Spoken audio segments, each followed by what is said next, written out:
Hello, everybody. Welcome to Saturday Night's Misfits. We've got a great show lined up for you tonight. But first off, I need to make a big announcement.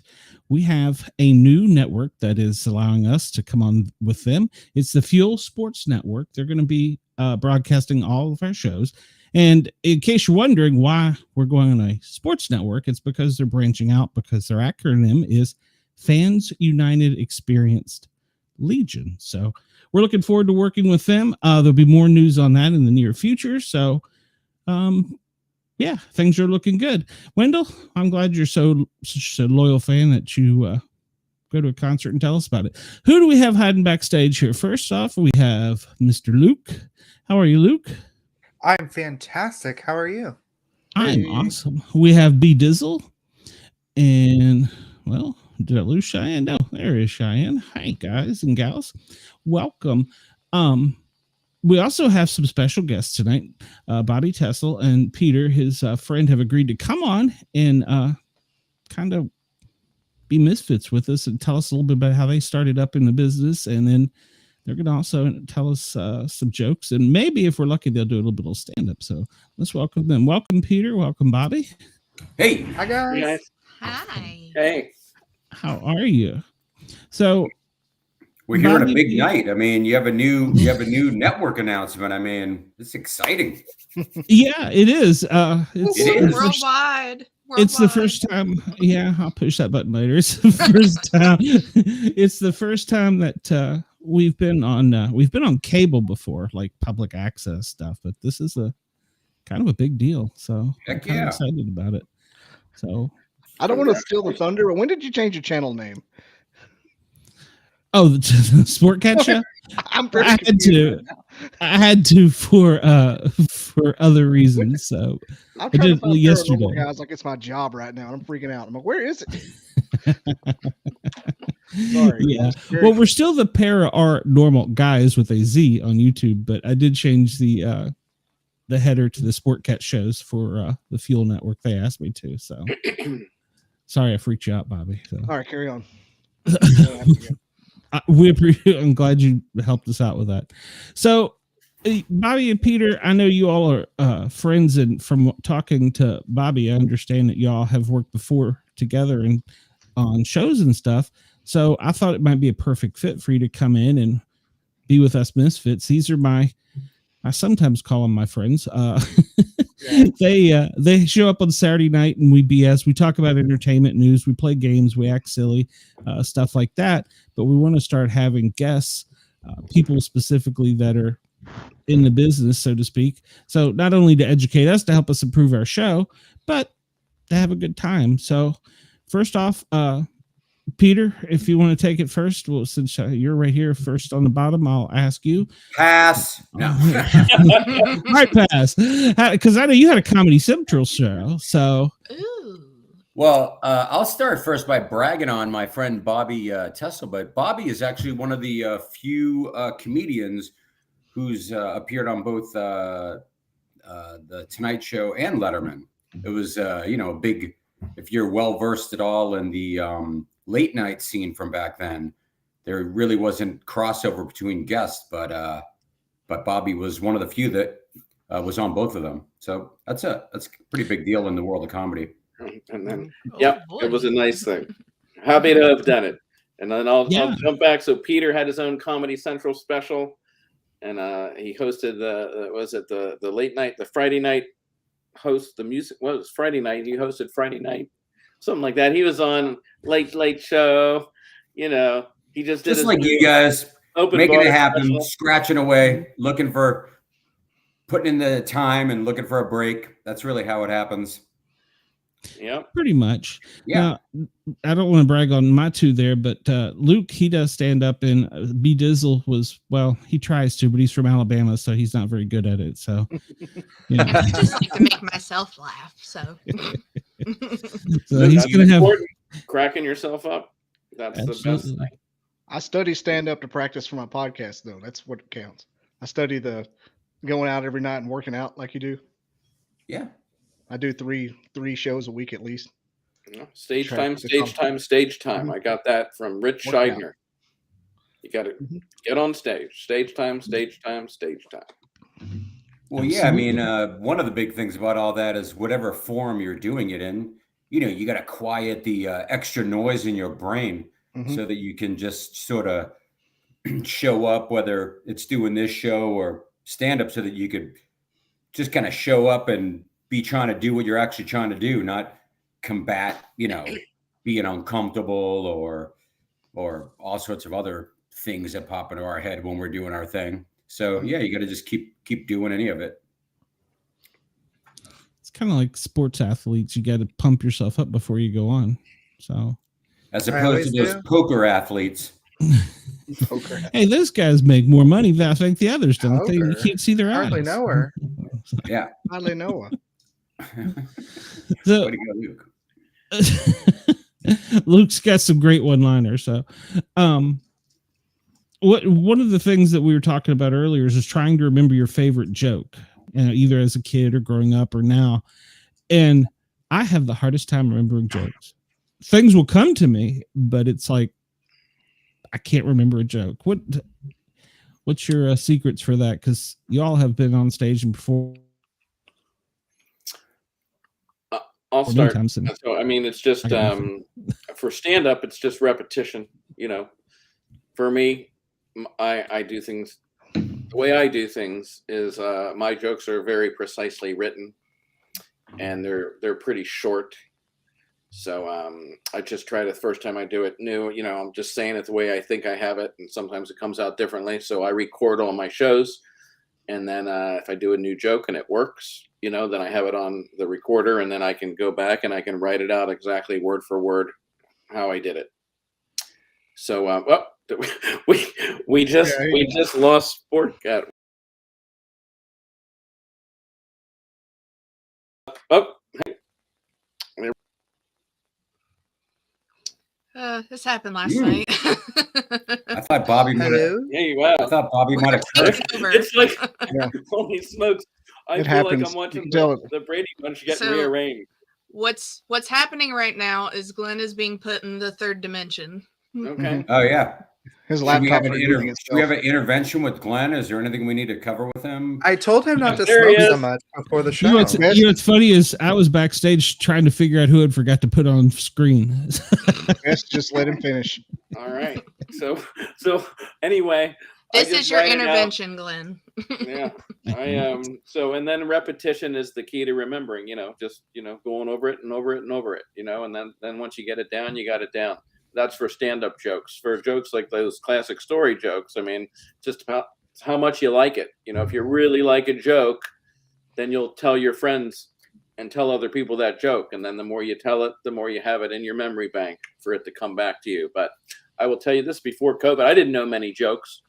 I didn't know many of those story jokes, classic jokes. I only knew a couple. But then once COVID started, my friend, another Pete, not this Pete, but another Peter, we were trading jokes back and forth online and you know, on Zoom, and then we just started. I started posting them every day, and so I've got this quite a Rolodex of classic story jokes that I've told, and then so then they, you know, like you say, repetition breeds familiarity, right? Is that the phrase?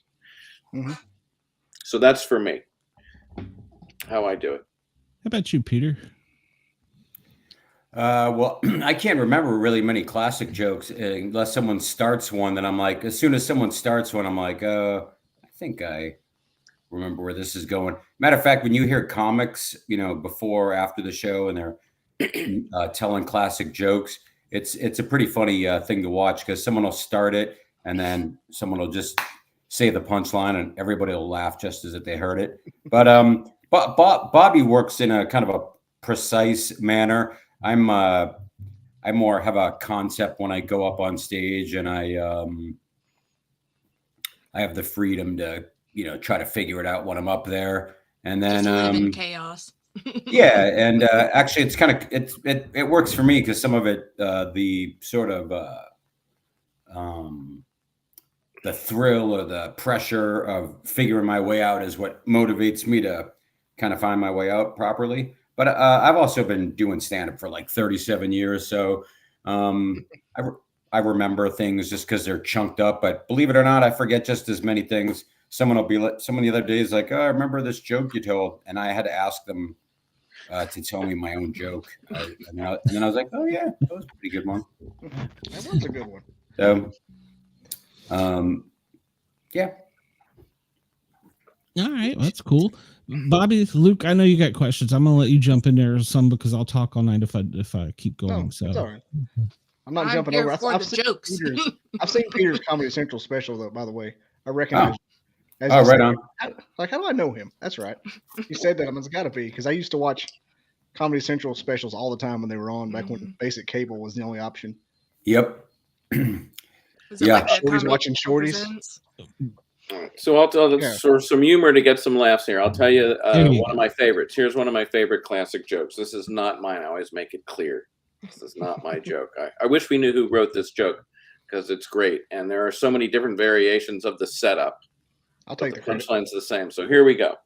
A guy sees guy's walking down the street, sees a sign in someone's yard that says "talking dog for sale." So he's curious. He goes in, sees the owner, sees the dog, says to the dog being silly, "Hey, tell me what you've been doing with your life." And the dog starts talking, and he can't believe it. And the dog starts saying, "Hey, I used to live in Switzerland in the Alps, and I would help locate avalanche victims. And after that, I served my country in the war as a spy, and those were so stressful. So now I just go to retirement homes and I read to the elderly." And the guy's flabbergasted. He can't believe it. He says to the owner, "Why on earth would you want to sell an amazing dog like this?" And the owner says, "Because he's a liar. He never did any of that." Yeah. He's a talking dog, everybody. Who's a liar? See, I get it. I get the punchline. Well, you're supposed to, Bobby D. I understand. I understood that joke. So, I love that kind of humor. So that's one of my favorite jokes of all time. That Jerry Clower, Jay Hickman style of joke. I love it. Well, I'm old enough to remember the beginning of like logging into AOL and stuff, and before anyone was doing anything remotely like this, I felt like the internet was like a giant joke book. I felt like everybody was just online swapping classic jokes at one point before it evolved. That's all. And those old comedians, like I just talked about, Jay Hickman and Jerry Clower and Brother Dave Garner, they all told the same joke. They just rehashed it like 30 years apart. You got to really get meta to know that, but they told the same joke. Well, some of those jokes, those classic jokes that have stood the test of time, you could tell by the wording. There's one joke which I can't tell because of content, but this joke must have been written in like the 1950s, and it's the I'm not going to tell you, but it's the wafting the towel joke, if you know that. And it's just it started out with like a fan, and then it's just, you could just tell it was pre-air conditioning. So that joke stood the test of 70 years. It was something else. So you can look it up. Look up wafting a towel. Well, I'm looking. Well, a lot of people just even say stand-up is in threes. Funny things come in threes, and most of your classic jokes, unless they're like a one-liner, they're always threes. You know what I mean? A priest, a rabbi, and the pope walk into the bar. They're usually threes. The classic 3 rule. Well, now I was going to ask, I saw Seinfeld earlier last week was interviewed, and he said comedy is dead. You can't have fun anymore. You can't make fun of people. You can't, call certain things out. What do y'all think about that? Wait, Bobby and I are comics. I'm curious, what do you guys think about that first? I'm really interested to know what you think about that first. Well, Tell you what I I'll think go about it. first. Well, no, go for it, Glenn. Well, I was just gonna say I'll go first. I think that we've gotten to into the situation in the world where people get their feelings hurt too easily. I mean, yeah, I'm a child of the '70s, and so we went out and rode bikes without helmets and stuff like that. Had fun. The new generation stays in and hides, and if you hurt their feelings, I don't know. That's just me. I think we've went a little far with it. Not everybody gets a trophy. Yeah, go on. Well, to be Shy. fair, I don't know how much I trust it coming from Seinfeld because he's kind of an a-hole. So How dare you? Whoa, he might be listening. okay, all right. He's I not. said I doubt it. It's on Actually, record. he's in my spare bedroom. I'm going to bring him out. It was going to be the surprise. Him What's there. the deal with Glenn Jackson? Wait, Shy, I'm not agreeing or disagreeing. Why do you say that? I'm just curious. I love this. I've just seen a lot of how he is with people like trying to come up and talk to him and stuff. And I mean, Come like, on, Kesha. not just that one, but not just that. But No thanks. I don't know. He, for somebody, trying to make people laugh and do stuff like that, he just. That's how I he don't comes know. off to you. I think you'd want to be more of a nice person, and I mean, Yeah. but for celebrities or anybody like coming off as an a-hole for anything, I'm just kind of like, yeah, okay, I don't like you anymore. That's kind of a good rule in general, don't you think? Yeah. No one be an a-hole. That's kind of a good rule. Fair. Luke, It's not a bad what do you think of that Seinfeld comment? I have a lot of thoughts. I don't think comedy's dead. I think it's alive and well. I think there's a huge industry for it right now. I think that the culture has just shifted in a certain way that you can't just walk on stage and say black people are awful and expect everyone to laugh. Having social responsibility is a part of 10 years culture. ago, you could say that and people would laugh. That's a little scary. I mean, it's kind of the things that happen. When you really look at those Comedy Central roasts, people would go in on people's skin color, on having diabetes, for being fat, all kinds of stuff. Personally, I like offending people. I like equal opportunity offenders. I just think it has to be smart comedy. I don't think somebody coming out and saying, you're fat. That's not funny to me. It has to have intelligence. It's almost behind like the it humor. has to be tastefully offensive. Yes, it has to have a twinkle in your eye, because some Yeah. people just think that coming out and roasting somebody and being mean is funny. That's Like, not okay, funny. screw you, but I'm gonna tell somebody about that. Right.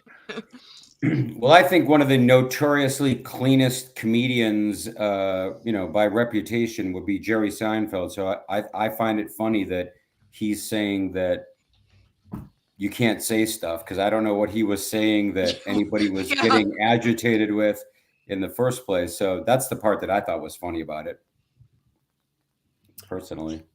I agree. I didn't really think too much about it. I mean, for me, my stand-up is pretty silly. I think I'm not antagonistic or confrontational. And interestingly enough, in all these years, I rarely get heckled, even when I'm not doing well, and that happens on occasion. Thankfully, it hasn't happened really. But going through my beginnings, and I ate it. I was bombing miserably. I rarely got heckled, and I think it's just because I'm not up there to be antagonistic. That's not my thing. My big influence was Stephen Wright was my biggest influence when I saw him in high school. So I'm a pretty much set up punchline. They're not all one-liners that I do, but they're pretty short jokes, and I like to be silly. I like to try to create things that I think are somewhat clever in a way. But that's just an interesting thing. So I've never really run into it. And well, that's not 100% true. Recent times, I have a joke where I will say like something like, "She was ugly" was the punchline. It had nothing to do with a specific person. And sometimes, boy, I've gotten some comments after, oh, you shouldn't say that someone's ugly. So it is very interesting, the switch, because it was just a generic joke of well, not generic joke, but it wasn't like so and so is ugly. It was just and it was a completely made up anyway. That's what cracked me up. Oh, you guys are all upset about the story I just completely made up. Well, I don't push the limits with my stand-up really, but I mean, I'm from Boston. I speak like I'm from the East Coast. I use colorful language, but I don't really push boundaries that I personally think are offensive. But to tie it back to your question, I mean, everybody does get their feelings hurt nowadays, which I think is funny because there was a comic a few months ago that I saw. He's kind of a controversial guy that I've known for a while, but he was doing a bit. He's a big anti-vax guy, right? And for the record, I'm not, but it doesn't matter, right? He's anti-vax, but he did this anti-vax joke, and then that's essentially the premise, right? He's anti-vax, whether it's true or not, right? And then he did a bunch of really funny anti-vax jokes. Do you know what I mean? Because the premise was he's anti-vax, and I'm like, yeah, I didn't get all bunched up and upset that he was like an anti-vaxxer. To me, in terms of these classic jokes, you have to understand the premise so that then something can be made fun of, right? Without your necessarily getting your feelings hurt. And the premise was he's an anti-vaxxer. Then he did a whole bunch of really funny anti-vax jokes. So I laughed and I enjoyed him. I didn't get caught up in like the politics of, whether he's a vaxxer or not. So like, I think we can all, as long as it's not going too far, I think everyone can just sit back and enjoy some comedy. And, if you don't like it, kind of like the olden days, just be quiet for a little bit and then just wait for the next thing, but that's me. I do think that comedy is good. Luke. Can you say who it was that made the joke? It's not important, Bobby. Oh, I was going to say, because I might know the comedian. I love the comedian. I was going to say, was it Tom Segura? Oh, no, you wanted to know the comedian? Yeah. It was Jimmy Dore. Oh, okay. Yeah. Sorry. No, I was just going to say that I think that part of the problem is that comedy is all about intent as well. And, I think that's been the big hurdle the past couple of years is audiences coming in, not understanding the intent the whole time. And that's part of comedy is you have to be under the veil that we're up here kidding. You have to understand that. You can't think that I'm actually sitting up here believing some of the stupid crap that I say.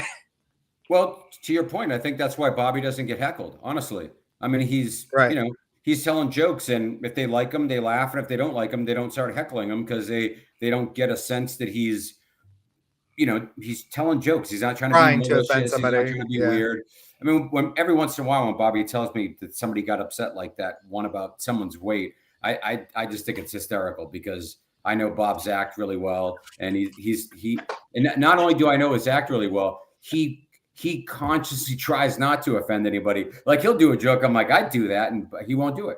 He won't do it. If he thinks someone's going to get offended, he doesn't want to do it. Yeah. And with that, I will tell you the joke that I know he's maybe referring to, which I've never told on stage. And it's a very simple. Let's hear it. Yoga pants giveth, yoga pants taketh away. He won't do that. It's maybe I'll do it in New Mexico. You should. Yeah, you should. well, funny or not funny is another thing, but Bob doesn't want to do it because he doesn't want to offend somebody. I'm like, well, that's where we're different on that one. Yeah. Well, like you were saying, you're up there doing an act and you're not trying to hurt someone's feelings. You're doing an act and you don't believe those things. Unlike, you come out like Gallagher and you're doing a sledge of magic, the first 6 rows are going to be covered in goo. So that was one of my favorites growing up. I went to see him. It was one of my favorites too. Yeah, he was great. And I liked Robin Williams. I saw him too in person and I thought he was great. So he was very different on stage than he is on TV. That kind of gave me a little twist with the language and his coming out with his politics and his anger. And then once I got settled in, I was okay with it. But it was like at first I was expecting work, because that's who he was growing up to me. So, yeah. Did you see Gallagher and Robin Williams live? Yes. Oh, cool. Yeah, I was a paramedic at the Fox Theater, and so I saw a lot of different people, but I got to meet quite a few of them actually. Robin was a very nice guy. Gallagher I didn't meet, and I didn't get covered in watermelon or other things either. I have to treat anybody like that was my biggest fear at his show. I'm have to treat somebody. My biggest comedy. Well, he was the reason why I wanted to be a comic. I got to open for George Carlin, and Love George Carlin. Love and George Carlin. that guy is the nicest guy ever. He was so nice. He was like grandfatherly, paternal. He was just such a great guy. And I was pretty scared because I wanted to meet him, and I definitely wanted to impress him when I opened for him. But I was wondering if he was going to be like his, stage persona where he's, picking apart things and whatever. But the complete opposite, just the sweetest guy. And, so. That's awesome. I love George Carlin. That's cool. Bobby, who is your mentor? I wouldn't say I didn't have a mentor. Stephen Wright was my big influence, I would say. So that's a great one. That's a great one. Man. Who do you like the most? You probably out of all of us follow more comedians.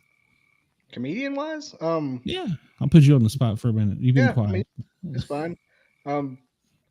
Bill Burr is probably one of my favorites. He's great. He's great. Yeah, I mean, just to be mainstream. He's certainly antagonistic. Yeah, that's who I was wondering if you thought it. I thought it might have been Bill Burr, but most of the podcasts I listen to are comedian hosted, so it's just a ton of them. I have bucket list comedians. Drove like 1,000 miles to see them. Check this out. Maybe 3 years ago, 4 years ago, Bill Burr is he's Bill Burr at this point, selling out theaters. And there's a comedy club not far from where I live, 10 minutes away, a famous comedy club. It's the Ice House in Pasadena. And Bill Burr's sold it out, and it's a big deal because it maybe holds like 300 people, and he's been going around selling out theaters. And a buddy of mine's on the show. He's opening for him. And the club occasionally, if they got in a jam or whatever, they would reach out, and they knew I lived close by. So if for some reason they needed to get a comic there quickly, they'd give me a ring. Well, they give me a ring one night. My friend's on the show. I'm checking over them like, oh, how's the show you're doing with Burr? And he's like, hey, they can't find Bill. Can you come down and close the show? And at first I'm like, no, I can't. I'm not doing that. And my friend's like, why not? I'm like, well, because they're all waiting for Bill Burr. They're not waiting for me, So my friend's like, they want to know if you're coming, man. They, because all the comics that were there already went up. It's sort of it's not tradition to have a guy come back up, So anyways, like, can you get there? I go down there, and I'm kind of psyching myself up, like, okay, let me just see what I could make happen and do this. And before I go up, the MC who's introduced me, honestly, like 500 times in my career, he reads a note from the owner of the comedy club to all the Bill Burr fans that are there. And they tell him before I go up that Bill's not coming, that they don't know where he is, that they could leave if they want. Oh my God.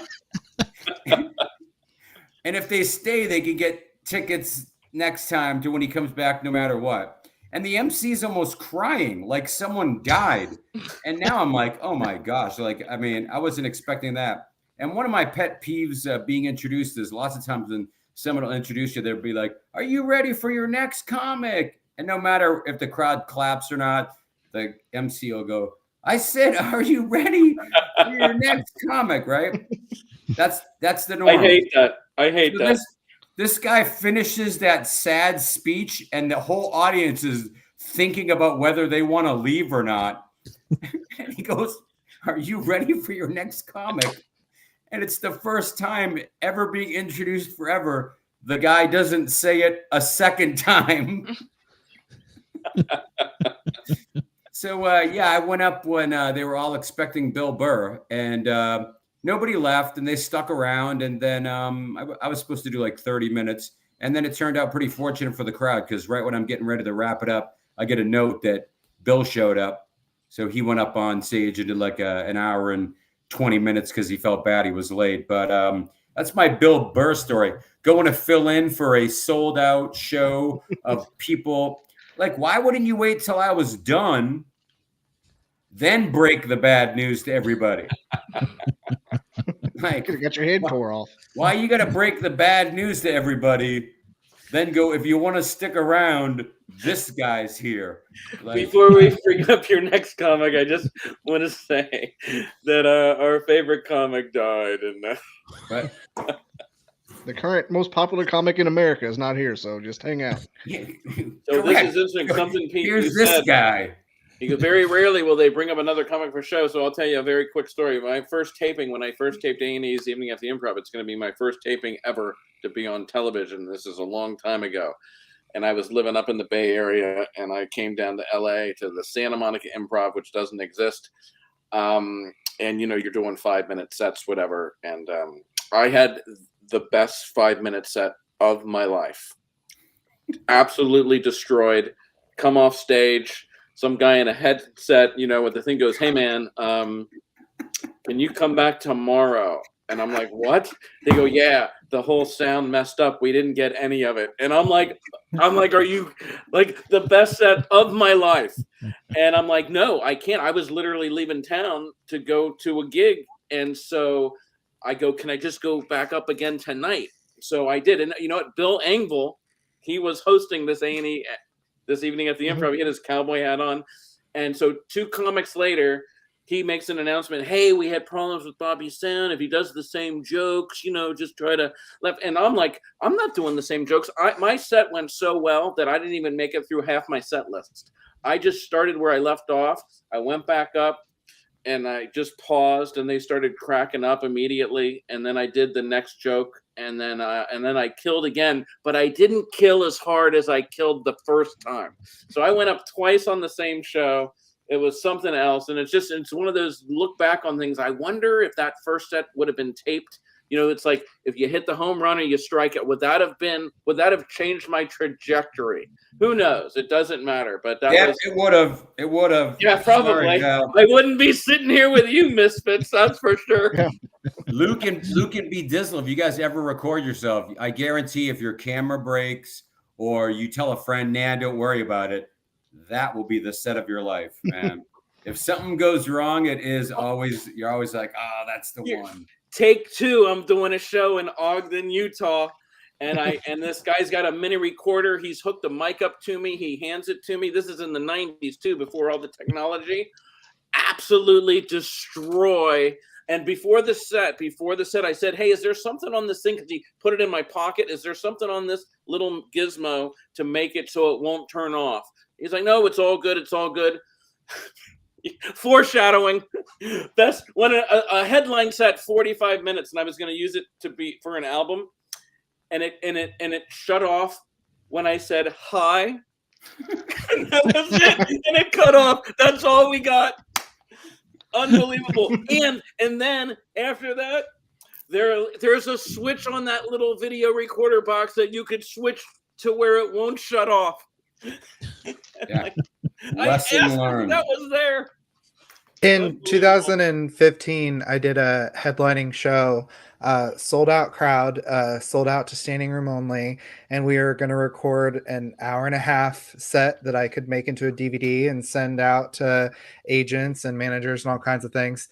And I mean, people lined up down the block to go to it, and we had a couple film crews, and I had my mom with my personal camera, and she was filming me.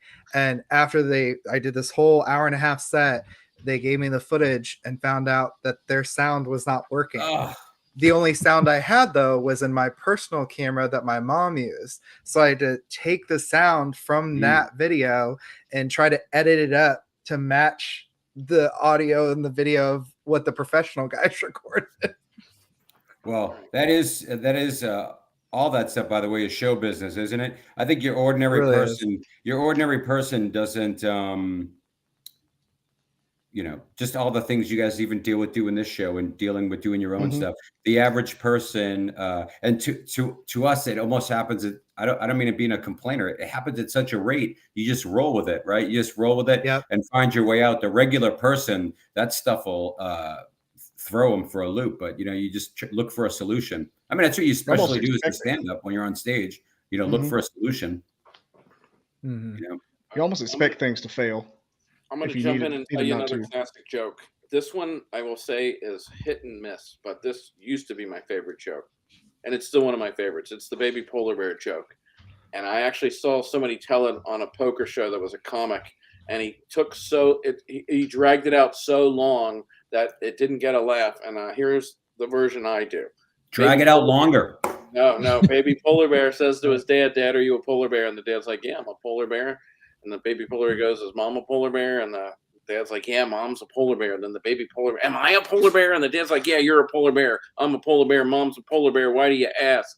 And the baby polar bear said, "'Cause I'm freezing." I love that joke. I love that joke so much. It's like the aristocrats.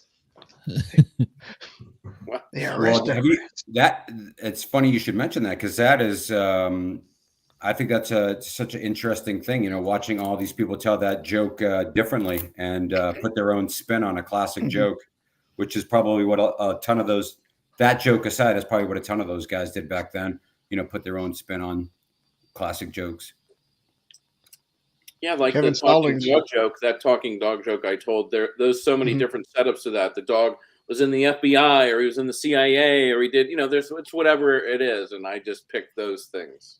I feel like I've heard a version of that joke where where he was like, "Why are you trying to get rid of the dog?" And the guy said, "Because he won't shut the heck up. He just won't stop talking." So There's an I old feel like country I've heard version of that joke version. too. There's a what? There's an old country version of that joke too, where he sends the dog off to like Mississippi State or an ag college to get him spun up and send him back, and the dog's telling him about how he saw his dad sleep with another man or something like that. And he said, "Well, he's a damn liar." Oh yeah. Something like that. He's like, Oh, "Well, yeah. don't shoot him because he's a damn liar." There's a remember that. variation. It's the farmer. It's a farmer Yeah. joke. The one I heard. I've was heard the version dirtier of- version, correct. Yeah, Jerry Clower. There Oh, you there's go. an old comedian. Yeah. Yeah, I love Jerry Clower. He's There's probably my lots of variations, lots of different setups. Usually the punchline is very similar and different setups. He's a damn Yeah, liar. well, the non-radio friendly version, those are the fun ones at the bar. 100%. Oh, absolutely. Kevin Yeah. Stallings request I tell his favorite joke from the chat. Oh Lord. He's why do you never see hippos hiding in trees?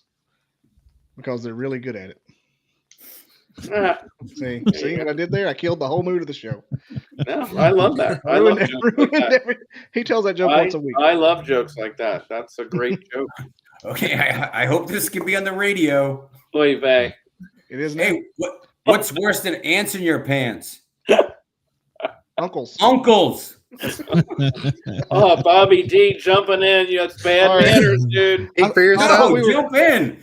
I thought we were just telling No. a joke and like trying to answer. Yeah, I didn't know we were jump doing a in. bit. No, I hate that. I hate it when I'll people stop. come in and tell I the usually don't do punchline. it.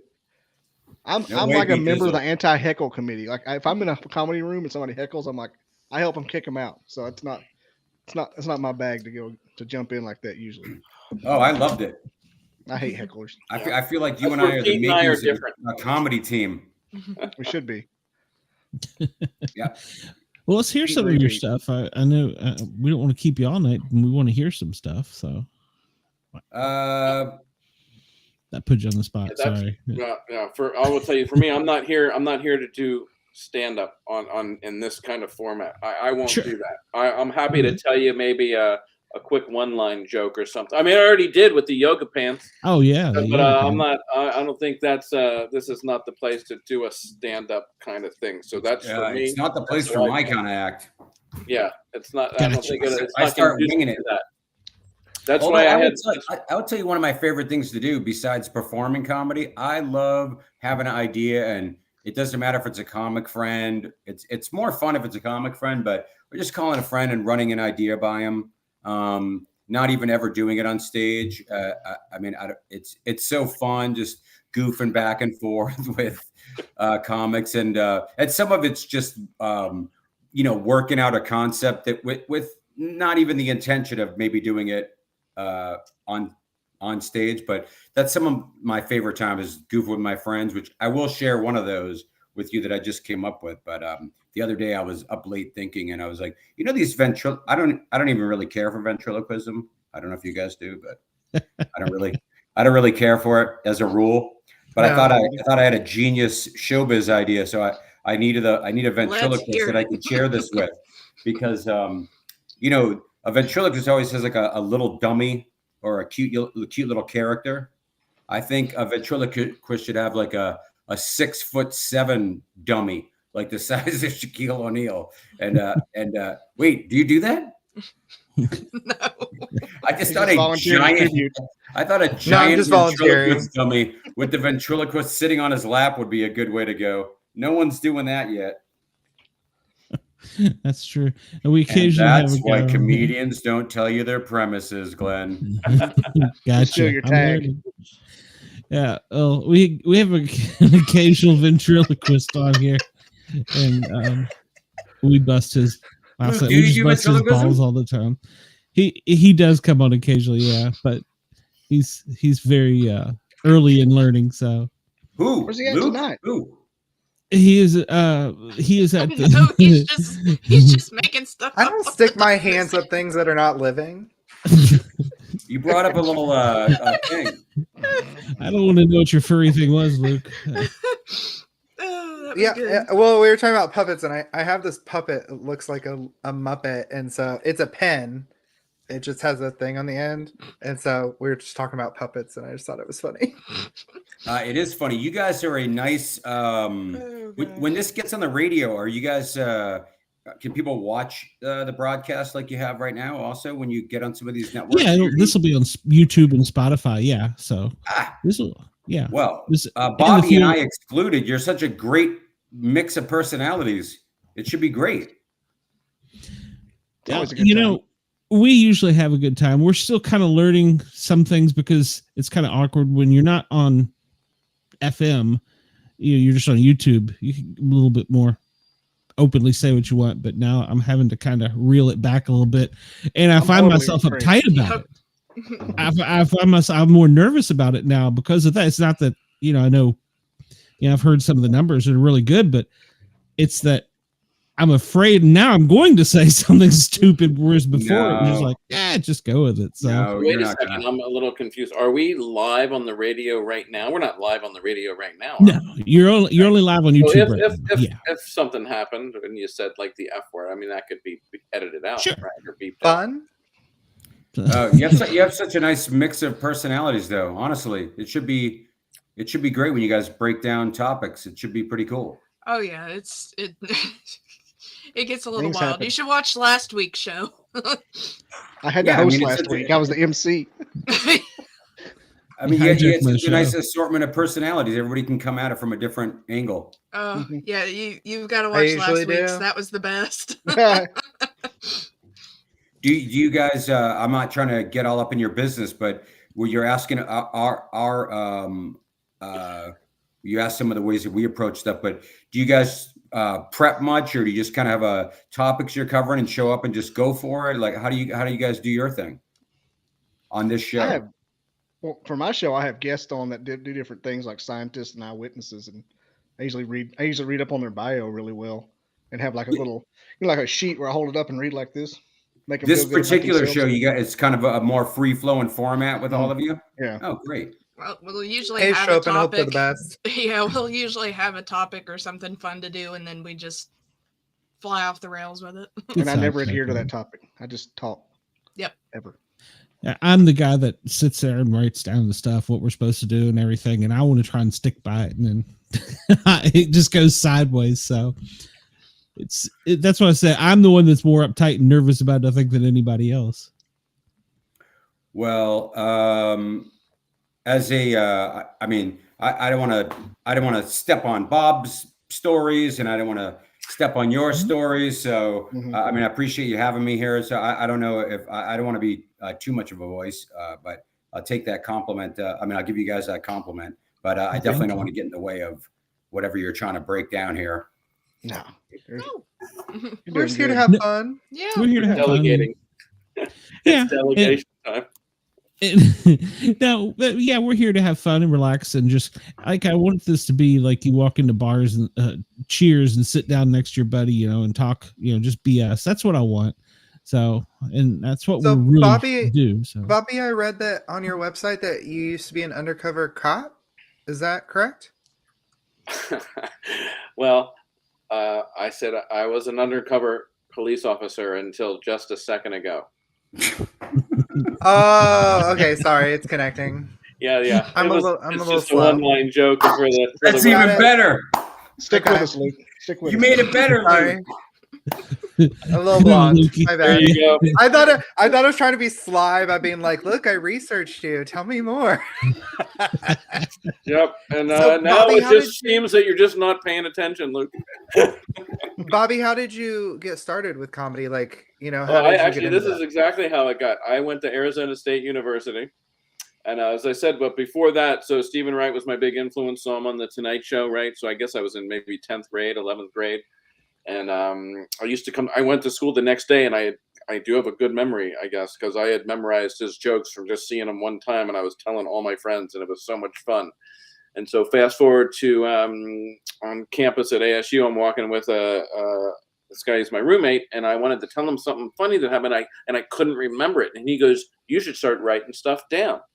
So I actually did. I have all these ASU spiral notebooks from long ago, and I started writing. And then just 2 months later, when I was back home, I grew up in Cincinnati for a winter break.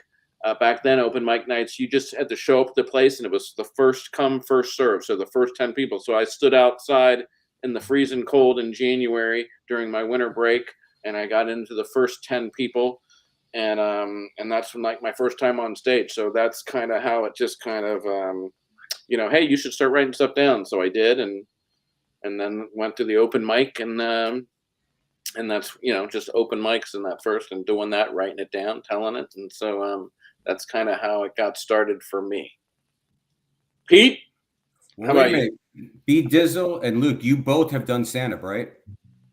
Yeah, I do a I've done it quite a podcast. bit. I don't. I just practice it. I practice doing my podcast like a stand-up comedian 3 to 4 times a week. I'll tell you what is I'd like to. Sounds doing fun. well on stage is, especially when you're new, it's one of the greatest feelings ever. It literally Wonderful. feels like you're surfing. Yeah. You have so much control and power, and it's so exhilarating. And if on a scale of 1 to 100, that's 100. The first time you bite it on stage, that is a minus 100. I mean, I was just bringing it up because Luke, Yeah. I mean, you must have remembered how great you felt. Even the first time doesn't even count because it's sort of a blur. But the first time you legitimately, it doesn't go well. Your average person, it makes a lot of people never want to do it again. But that is one of the craziest feelings ever. I'll tell you that. The first time you bomb on stage. I cried. It's like the movies when they're like the mic's loud and crickets times 100. It's the worst. So my first time on stage, I destroyed. I actually killed. It was a packed room. Yeah, this is easy, right? But no, here's the thing. This is a little callback to. I had a friend in the audience who was recording to record the set, and he effed it up, and it didn't record. It was unbelievable. That has happened. So I've had 3. Okay, my first time ever, my best set ever for 5 minutes, and then my best headline set ever. Those 3 things never got recorded.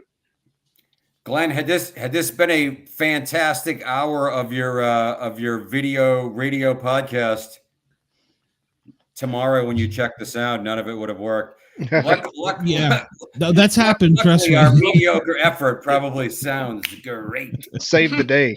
10 out of 10. Hey man, speak for yourself. I got a question for you, Peter. We're going to Boston for a week in August. Where should we eat when we go there?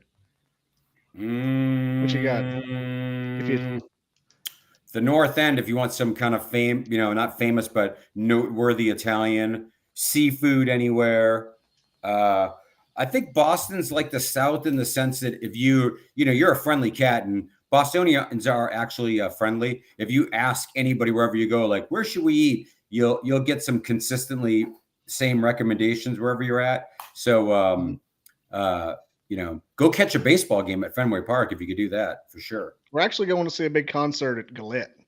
So who are you seeing? Kenny Chesney. Okay. That's his home. That's his home field. Is where his fan club developed at Galette Stadium. So we're going to catch him up there. Really? I know. I don't know. He's from Knoxville, but yeah, I was gonna say he's from Knoxville. He's my neighborhood. Yeah, the No Shoes Nation started in Galette Stadium. Wow. So we're going my there. son turned me on to wait a minute, because I'm from Boston. I'm getting more into country music, but wait a minute, Zach Bryan, is he the new? He's one of them. Is he the younger, the newer dude? Yeah, he's a younger dude with the slick back hair. Yeah, Something in the orange. there's too many same names almost, but I dig that cat. He's pretty cool. Something in the orange, an Oklahoma Smoke Show. Some tatted up woman that she was on Kimmel recently. I think she used to be a busker. I don't know. Well, she was great. There's a couple like that coming up. Mm-hmm. Those are my two country people I know and like, and I don't know either of their names. So. Oh, yeah, you did a great job with don't know her name. That's the best country She's artist, awesome. the ones you can't remember the She's name. awesome. Peter, how did you get started into comedy? Well, I was sleeping over my buddy's house when we were, I don't know, maybe around 13. And I was sleeping over my buddy's house, and his parents went out, and he's like, you got to listen to this comedy album my father had. And it was George Carlin's Seven Swears You Can't Say. And as a kid, at least where I was from, all the curse words were, I didn't even know if they were necessarily funny, but it was sort of cool if you got to say them, when nobody was around. And then I'm listening to this guy talk about them for almost an hour, all of them that I knew, a couple of them that I didn't know. And I'm going crazy and people were going crazy. And I remember just something I was like, for years, I just thought, I wanted to do stand-up comedy. Just wanted to do stand-up comedy. And then I'd stay home sick from school, and I'd watch those people on like the game shows and Buddy Hackett and all those people that would do the Tonight Show and stuff. And then there I was at the University of Michigan. I'm originally from Boston, and I was at the University of Michigan, and there was like a sign up, be like a student comedian. And I thought, all right, I don't know anybody here. If this doesn't go well, nobody I know will know. And then, it went really well the first couple times. And I did think, this is probably kind of easy. And then I was back home for like Thanksgiving break and told my friends that I was doing stand-up, which they couldn't believe. And we were at like a ski resort in Vermont. And they're like, if anybody's a comedian or a singer or a magician, if you want to come up here and do a couple minutes. So I went up there, and horrible. The worst ever. The worst ever. I literally put the mic down. I'm from the East Coast. My friends aren't like warm and fuzzy if things don't go well. Like I sat down. I felt like in the cartoons where you shrink down to the size of like an ant. I'm like, oh my gosh. And my very good childhood friend sitting next to me, he goes, you sucked. I'm like, oh my God. And then, and there was only maybe 8 people in the joint when I went on stage, not counting my friends. And I could not get up out of my seat and go to the bathroom because now there's like 200 people in there. And I thought like the 8 people that were there that saw me bite it, everybody was telling everybody when they came in. I didn't bite it in front of 8 people. In my mind, they kept telling everyone. So, but I started in college, and then I was going to quit after that. And I tried it one more time and stuck with it. But I've been doing comedy 37 years, been really fortunate, made great friends, traveled the world, performed for the troops, Same thing with Bobby. You know, I mean, most of the cool things I've done in my life and cool friends I've made, most of them have been through my comedy career. So I'm grateful for that. You know, Who's the most famous comedian you're friends with? Who is the most? Bobby Tessel? I knew that was coming. Yeah. I knew that was coming. That's so sad. I mean, we kind of. Bob and I know all of them. We pretty much know all of them, really. You know, I don't know. I don't have a ton of close friends, so I'm gonna say most of the ones you know, Bobby and I know. Nice. Yeah. Can you go ahead and review those 7 dirty words real quick so Glenn can have something to edit out? Give me something to do. Go ahead and give us a recap real quick. Have you ever heard that original recording of that album? Because if you haven't, do yourself a favor. It's wonderful. And then a complete opposite side. If you've never heard any like Bob Newhart, his comedy albums, listen to those too. As they're two dramatically different styles, but Bob Newhart, wordsmith. Wordsmith. Probably the I think my personal approach to comedy is the one I chose, but in all honesty, I believe Bob's approach to comedy, it's probably a better approach. You know, he is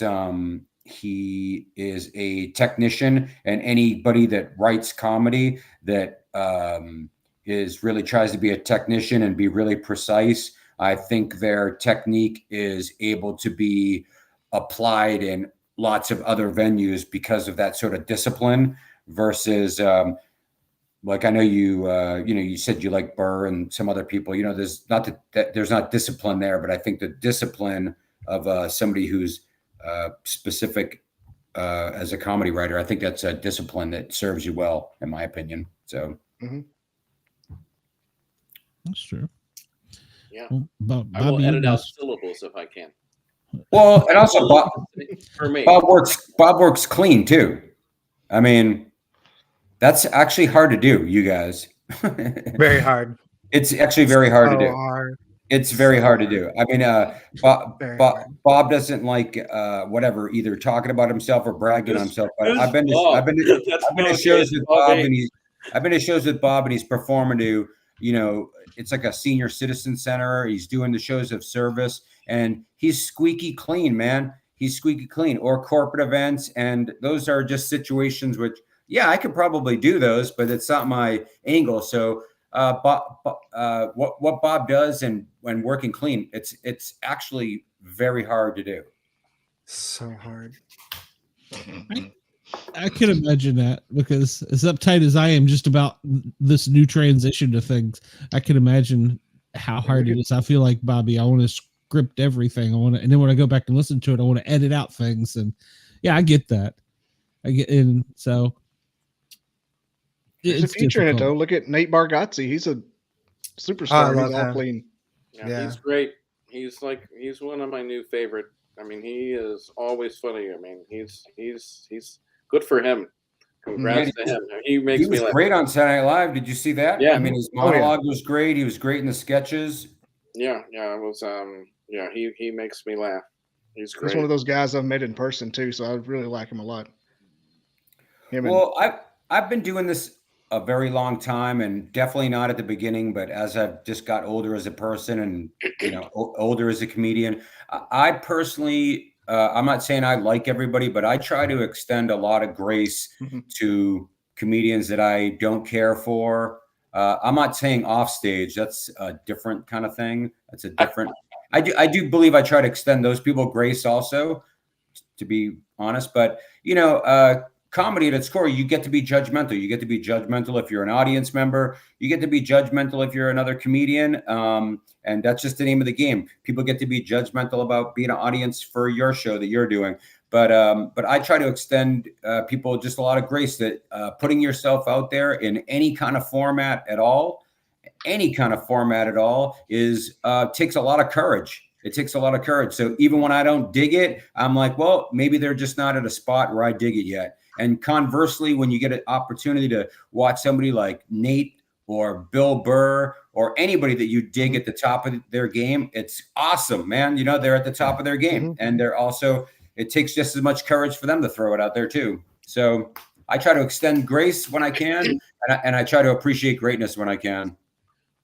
And I know we're coming to our end here. I want to say one thing, and then and you know, you'll take it, Glenn, and tell me. I'll tell you one last joke that's the co-favorite. But like I am fully aware. I'm piggybacking a little. I mean, I'm fully aware that some people don't think I'm funny, and I'm totally okay with it because I understand subjectivity.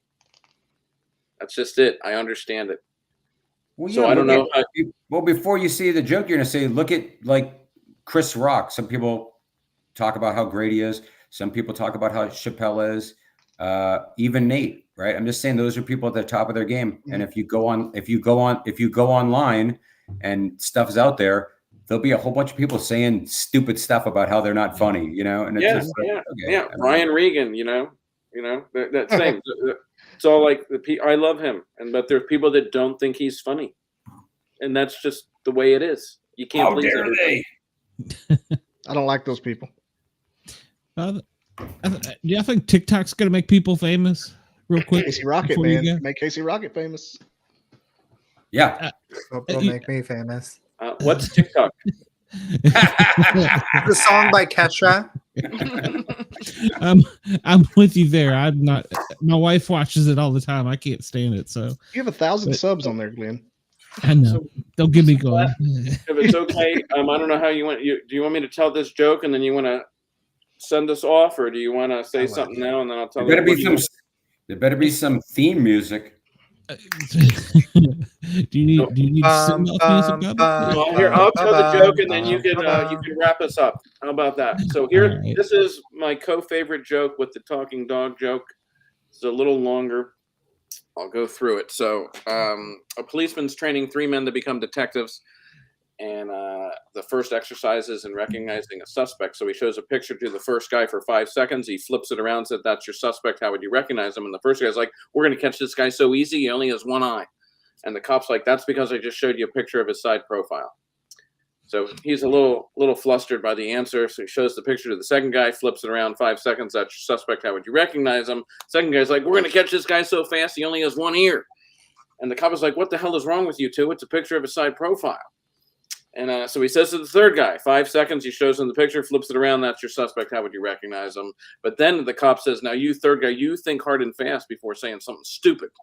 So the third guy pauses and he goes, that guy wears contact lenses." And the cop is like, "Oh my God, no one has ever said that before. I don't even know if it's true. I'm going to have to go check the file." So he leaves the room, comes back in a minute later. He's smiling from ear to ear. The cop is like, "Oh my God, this is unbelievable. That guy does in fact wear contact lenses. How on earth were you able to make such an astute observation?" And the third guy goes, "Well, he can't wear glasses. He only has one eye and one ear." That joke, so I'm going to tell you, that joke cracked me up so much that when I was recording it to put on Facebook during COVID, it took me 16. It took me 16 takes. I couldn't get the punch. I couldn't stop laughing. I could not stop laughing. 16 takes.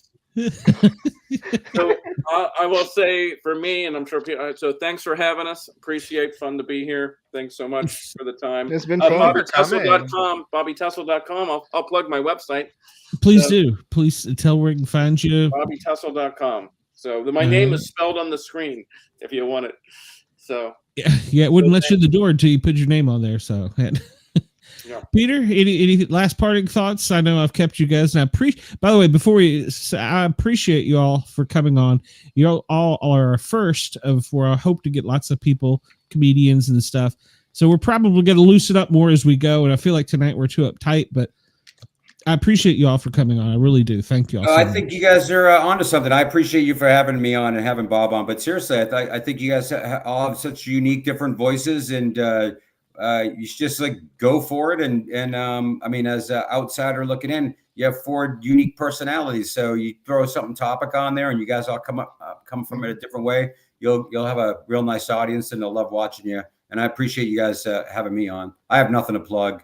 I think I'm on Nicest way TikTok. anyone has ever said, "Wow, that guy is super gay" about me. That's the nicest way that anyone has ever said that. Thank you, Victor. I appreciate that. Luke, got you're it. actually so you're sweet. hilarious, Luke. You're very funny.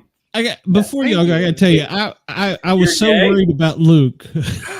I was so worried about Wait, him. you can't I tell was my like- wife, okay? Luke's on fire. I was like, I'm afraid something ugly is going to happen. I'm gonna have to push buttons, and I won't push the right button. So I told you to stop talking about my face like that, Glenn. Stop it. Glenn, do you have like a gigantic button with duct tape on it? Just says "gay." If you don't, you can borrow mine. It's at my house. Every time you hear it, you just smash the buzzer. The easy button. That was easy. Yeah. You The guys, easy button. That's what they called me in prison. Yeah, thanks a million. All right, guys. Well, I appreciate it. Bobby, I'll message you later, and Okay. maybe we'll talk more about doing other things. You can give me more pointers. Thanks, guys. I Take appreciate care, it. guys. Adios. All right. Bye, guys. Bye-bye. Oop, I hit the button too soon. Sorry. Goodbye, Peter. Way to go. Now that he's gone. Yeah, great. I've screwed the whole show up. So, And I was so worried. Hold on. I got to do something here real quick. We're late. You're on worried Gross. about me? gross, Yeah, Glenn. well, Little old me.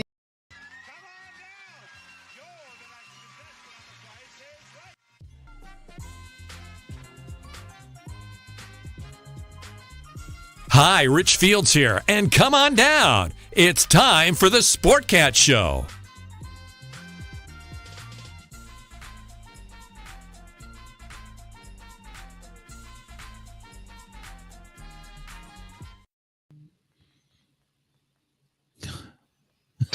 yeah, I was.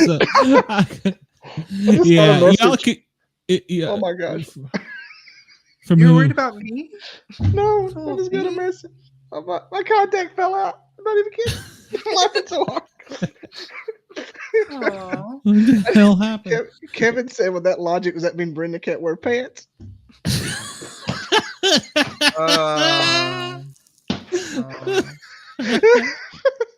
I saw it as it was coming back. Oh, Bobby, I love your voice right now. It's so hot. It's like me. I'm like Bert Kreischer. God, Oh boy. that was bad. Right Well, when you came back, it popped on my screen. So shit. Well, it's funny you say that because I'm getting text messages from people that they're like, "You're bombing. Your show sucks. You're bombing." I'm like, okay, yes. That's why I'm getting Facebook messages over here, and I'm looking at the screen, I'm like, "What am I doing wrong? What am I doing wrong?" I was like, "Jesus Christ, Bobby, Luke, somebody save me! I'm screwing this whole thing up." I didn't want to embarrass you in No. front of the cool kids. I thought it was a good show. I don't think it I think I was just Glenn. worried too much about it. Who are these I people think- texting you? Maybe they're bombing. Yeah. Yeah, I think I was just too worried about it. So Hey, stop texting Glenn, Yeah. you toxic people. No, I don't. I don't think it was that, Glenn. Stop Nobody texting was Glenn. texting me. I was Well, texting you. that is true. Well, yeah, you. And by the way, I do want to invite. I forgot to do this earlier, but we're on yergsradio.com, and we have the toll-free number 1-888-88-YRGZ. I want to give Ross a minute to come in here. He had said he wanted to come on and talk about something he had, but I just was trying to fit everything in, and I guess I'm Ross too can uptight and come nervous anytime about he it. wants, and he can Well, fit he's- anything in anytime he wants. He is welcome to. I don't want to say he's welcome to come on my show. That would sound wrong. No, he's welcome. He's welcome to come on my show anytime he wants.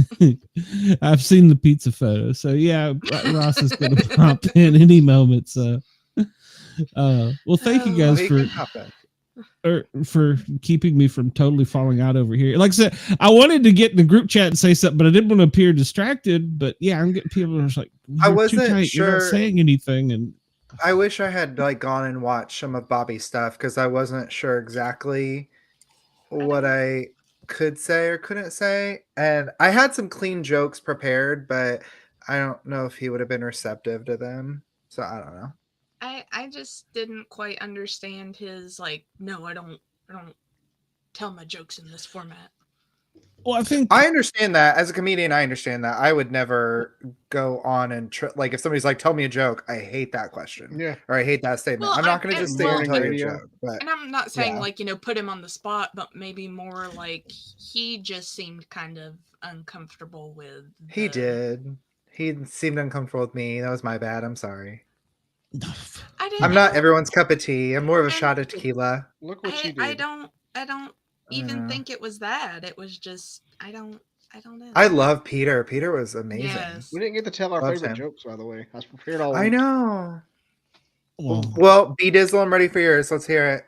yeah, let's All go. right. Come on. All right, Here, so a Ronnie. very religious cowboy loses his Bible while out on the range, and he's very distraught. One day, about a week later, here comes a cow walking up. Cow's got the Bible in his mouth. Cowboy runs up to the cow. He says, "It's a miracle." "Not really," says the cow. "Your name was written inside the cover." I don't get it. he loses his Bible. and he's Oh, It wasn't okay. that- Okay. It wasn't a miracle for him to find about a it. week The, later, the cow cow comes walking is. up. Got it. "It's a miracle. My Bible." He goes, I "Not really," love says the that. cow. "Your name was inside the cover." I love that. And I love that you're so Southern. It sounds really funny when you say Bible. That's racist. Bible. How else You're like Bible. Bible. Bible. I can say It it like sounds an really cute. old Puritan, like the Bible. The Bible. Bible. Bible. Bible. Hey Boy, Luke, what's yours? Not really. Okay, I will tell. so- I will tell myself the punchline and start laughing just driving down the road. "Not really," says the cow. "Your name was inside the cover." So I couldn't decide on two. I have two. So the first one is from a movie that I absolutely love, and it's not so much a joke as it just is like a really funny anecdote. But the joke is a priest is giving a young nun a lift home from church one day, and as he's shifting gears, he rests his hand on the nun's knee. The young nun looks up at the priest and says, "Father, remember Luke 14:10, Father." The priest withdraws his hand, embarrassed. Next time they stop at a light, he places his hand a little higher up on her thigh. The nun says, "Remember Luke 14:10, Father." The priest apologizes. "The flesh is weak," he says. So he drops her off, and when he gets home, he reaches for a Bible and he flips to Luke 14:10. Anyone know what it says? "Friend, come higher and thou shalt receive glory." So your I had to look at- subject I had to look failure it to up. do so may result in the loss of a golden opportunity. that's true. That's true. And then my Oh, you're other supposed to joke be is insulted. I used to be really big on blonde jokes when I was a kid. And my favorite blonde joke that I used to tell when I was a kid was this blonde kept praying to God and she kept saying, "God, I want to win the lottery. Please let me win the lottery." About a week later, she lost her job. She prayed to God again. She said, "God, please let me win the lottery." About a week later, the state came in. They took away her kids because she couldn't afford to feed them. She went out on her lawn and she said, "God, I'm begging you, please let me win the lottery." And the sky suddenly opens up and the sunshine comes down and a big booming voice speaks to her and says, "Holy crap, lady, you need to go and buy a lottery ticket."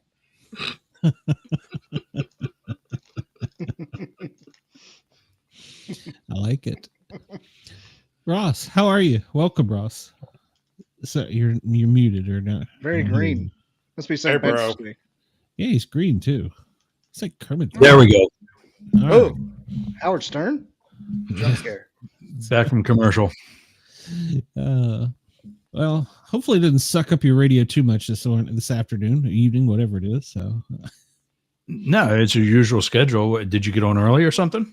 no. I was just saying I felt like I was really too uptight with this tonight. So that's all. I thought it was great. I could see Glenn was not as verbally active. Are you trying to just like behave better all around? Me? No. I mean, I think I'm just Still because you're on FM and AM and whatever. yeah. We're on FM now. We're on the new network with the Fuel Sports Network, and then Did you get they back were from them, on. by the and way? Do we What's have a that? meeting this week? Do we still have a meeting this week? I do not know if we have a meeting. So this is what trips me out about this. And I'm not saying anything negative about them. I have no idea if I'm live or not. I just send it to RMTP. Bobby probably knows this stuff. Yeah. And they're like, "Oh, it's all good." Yeah. So Yeah, see, that's my thing, with going live down here in Tampa. And also I'm supposed to happen in Atlanta. And I'm like, how do we know? At least now, they join just like everybody else. Well, I mean, Tampa doesn't do it yet, but Atlanta doesn't do it yet, but Tampa joins through Restream, the way my other co-hosts join, and they just pipe it out that way. But Is Beatrice still asleep? What? You're You looked like you were asleep. Me? No. No, Bobby. No, Bobby. He No. looks like he was asleep. He's Looking down. It honestly looks like you're sleeping. It's crazy. Yeah. I'm narcoleptic. Hold up here. Yeah. Speaking of which, are you missing somebody? Just a bit. Yeah. No, we have the cricket. Yeah, we He's here. Jiminy. we have two that are away at a burn, and then I'm not sure what happened to Dina. I saw she sent a message. I didn't read it, so we're a little bit short, but that's okay. They're at a burn again. A book burn? Yeah, that's a No, like every Burning Man. month thing or something. Yeah. I don't understand it. So. I mean, Like a music haven't we festival. learned from the last one to maybe change our habits or hobbies? You don't get to be JT, whatever his name is, by learning from our previous mistakes. JT Driver. Yeah, that's right. Yeah. Hey, CPR is a good thing. They got Narcan and CPR AEDs. So hey, And the party continues for those who aren't under that, apparently. Yeah. Amazing. Exactly. So I did. It's malted or salted caramel. I just bought Liquor 43 has a new creme brulee flavor, and it says it has notes of salted caramel. To me, it just tastes like salted caramel, but it's really nice. That's fine. Yep. It sounds fantastic. Yep. I actually. What happened to my symbol? Jack Daniels. I don't know. What is You're this? a B. You're B You're a Dizzle. B. B.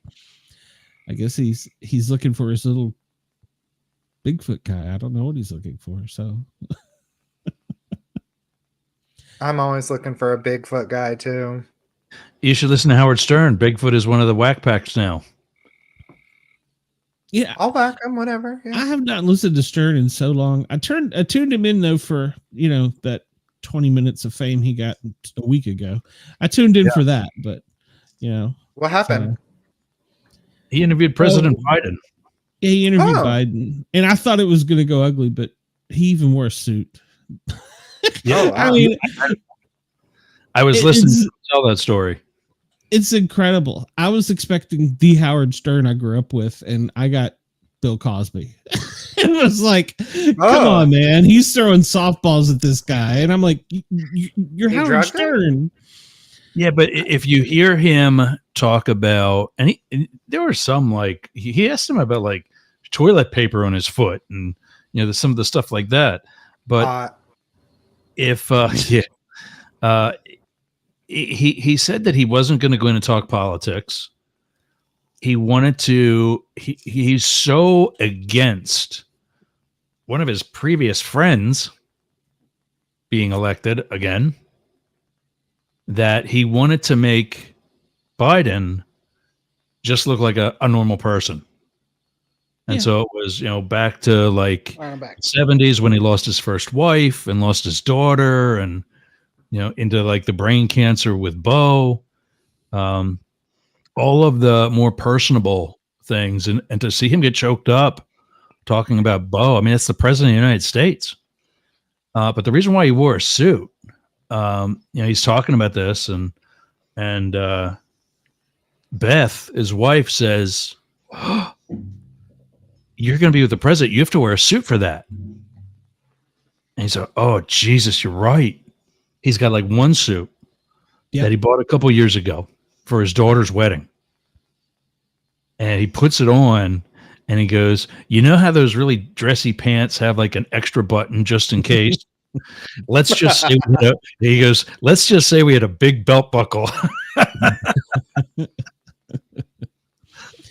Yeah, I was impressed with, but I was expecting the Howard Stern of the 80s. So, but I guess when you're interviewing the president of the United States, you've got to be good. So, well, the other thing is he's getting a lot of slack from folks like you who remember the 80s and 90s, and they think that he sold out. Like you sounds racist. No, but I mean his old and me. You know, I was in high school when my dad came home and said, "You got to listen to this Howard something guy." It was like when he first came on in Philadelphia, one of the first stations that he simulcasted to, got syndicated to, and I thought it was trashy. I didn't think it was, I get to listening to it. Dad turns and says it's trashy. I go to college and become literally the Howard Stern of Penn State. There's different newspaper articles about me, about how they called me a Howard Stern clone. And so I've read lots of news articles about Penn State. You sound like Howard Stern. I know. You said that before. I remember that. Halloween almost got us. Caramel. What do you got there? Yeah, This what is is that? salted caramel from Davy Crockett Distilleries. It is now a I was breakfast. going to say, is that there's a glare, but it looks like there's a bird on there. I was going to ask, is deer. oh, well, now you ruined it. I can't. Now I know, so I can't. No, you can't guess. I was going to ask if there was a cock on that bottle. Definitely not. Bird. What do you think? Bottles of cock? I was expecting that from Luke. Yeah. You said salted caramel. Oh. I still got that. Oh no! Lunchtime happy hour yesterday. I forget what it was, but Good grief! one of the guys set himself up, and I just knocked it out of the park. And even we could even hear like the guys working the board in Tampa, and everybody just starts laughing into hot mics. And I said something else to follow it up, trying to play it down, and it just made matters worse. I said something else like some group or something like that, and now they're all thinking about group sessions, and everybody was embarrassed for me, and I thought it was funny as hell. I thought it was, and so did everybody in like your background and whatever. But yeah, it happened. I love group sessions. Yeah, I miss that. I am in Trump country. Oh, those are the most pent up, crazy ones in the sessions. Yeah, but they're also the ones that I see getting arrested all the time for really bad shit stuff. Well, it is Florida, so Yeah. Florida man wrestles alligator.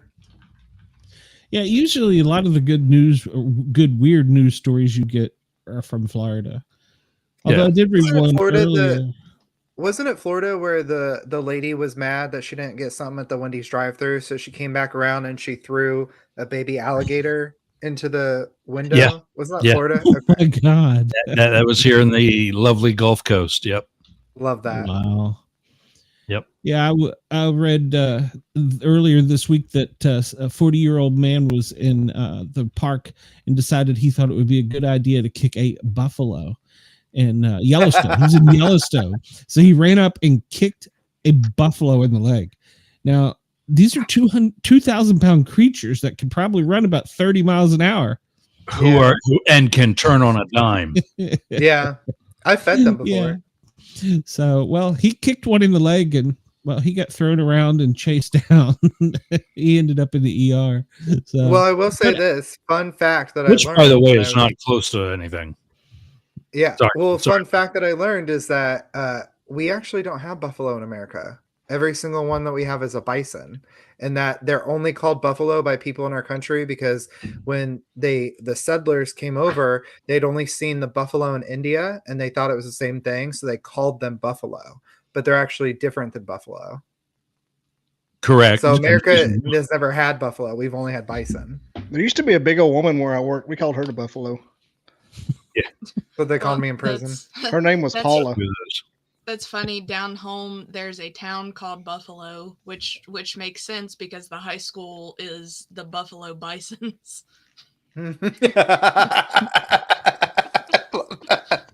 Well, That's great. Look at the NFL. Buffalo Bills have a bison as part of their Buffalo wings. You ever had buffalo Mm. wings? They're not actually buffalo. They're chicken. Yeah. I've heard that. Yeah. Yeah. Except the one on the commercial. Big That has if been- true. Big if true. That's crazy. Conspiracy theories being broken down before your eyes tonight, folks. Like, comment, subscribe, BobbyDizzle.com.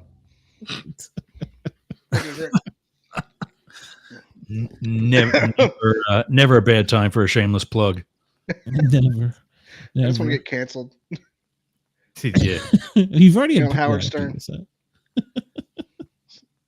Cancel her. Cancel her. I would love to Work get canceled, harder. but I'm just so cute. Nobody wants to cancel me. That works. All right. So I'm a shock jock now. Yeah. all right. I'm that guy from a Pat McAfee show. Yeah. We're taking callers. Yeah. I'm kind of. We are taking callers, actually. You look a little We pale are. there. Yeah, 1-888-88-YERGZ. I forgot to do that earlier. Yeah, I was too uptight. Where's your other girlfriend? Speaking of Dina? callers. No, speaking of callers. Oh, I Uncommon don't. Hole. Uncommon Is Hole. she back up on her spaceship? She was in the comments earlier. She was I in know the she was comments watching. earlier. Yeah. So I haven't She's talked to her. trying to in get a couple personality weeks. for the I've been show. busy, so I'm sitting here at my desk and I have that number because it's also the office line. I have that number on and it's on my phone, so I got it 24/7.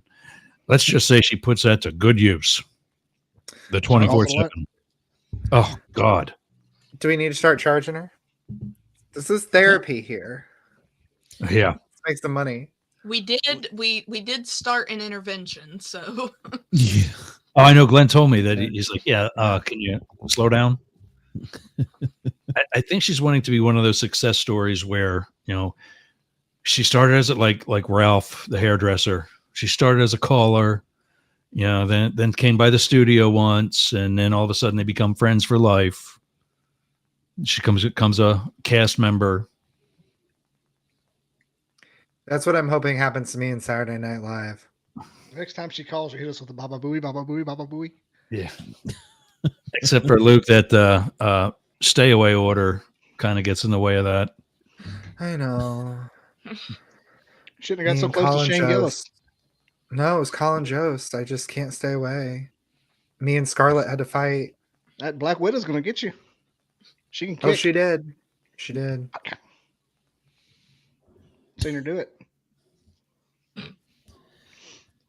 This is Remember going to when be some. her sister was awful making fun of her editing. for doing the stance thing when she landed? She goes, you have to do that every time. I thought that was funny. Breaking the fourth That's the wall. landing. Yeah. Did everyone Yeah. see the White House Correspondents' Dinner this year? I did. I saw it. I was the guy he picked on who was home Saturday night and watched it live. Well, my thing is, I am a Colin fan, and I love him, and I think he's great on Saturday Night Live. To me, that was one of the most underwhelming sets they've had for the Correspondents' Dinner. Yeah. Just I my thought so opinion. too. No, I thought so too. Agreed. He played it a lot of it. He did. He played very safe. He sucked up hard to Biden, which, listen, I'm a Biden fan, but this is the Correspondents' Dinner. You're supposed to go ham. You know what I mean? Yeah. And I felt like he was like, my grandfather voted for you because you're a decent man. Okay, that's not That funny. was at the end. It's cute, that but was it's at not the funny. I don't know. I thought the whole thing was kind of meh. I agree. It was middle of the road. Yeah. And even like for him racier jokes, they're the ones that also didn't hit with the crowd. Right. Because that like I cried when he told that joke about Matt Gaetz. and everybody was like, ooh. What he said, his intro, he said, well, I want to glad to see everybody is here. for the nerd prom, except for Matt. Was that the real one? Mhm. And everybody's like, no. "Oh, well, too soon." And I almost fell off the chair because I knew Bobby that. has hair under the hat. I did not know that. Yeah, I don't think I've ever seen you hatless. That's crazy. Yeah, okay. I have a bald skin fade. It's pretty tight, crispy. I don't know anything about that. I keep it crispy. I've seen some of your earlier photos, Luke. You had a sweet boy band haircut working. Yeah, there's no swing. right. I can swing now. Yeah. I tried with it going long and I couldn't do it. Did you see some of the older Bobby Trestle videos? Yes. He Yes. had the Sam Kinison look going on. Yes, he did. Uh-huh. I wasn't I don't get to see a lot of comedy, but I wasn't familiar with those guys. I thought they both did well.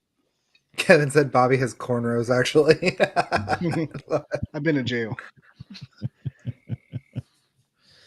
Well, I guess this is the perfect time to announce that I'm actually planning this summer to get one of those professional toupees put on. See how I can rock it.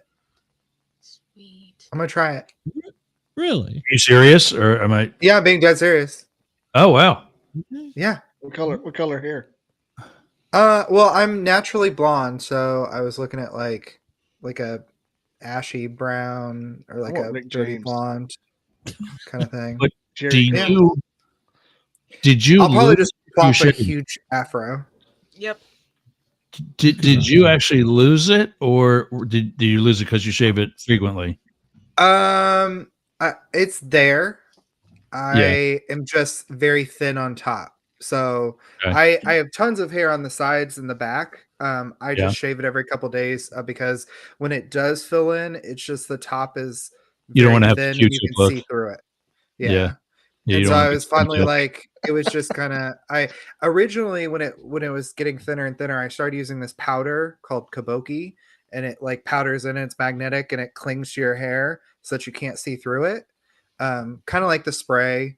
But it was too much work. So I was like, screw it. And I just started shaving it. But I've had so many things with business the past couple of years where people are like, they always refer to me as that bald guy. And it really drives me nuts.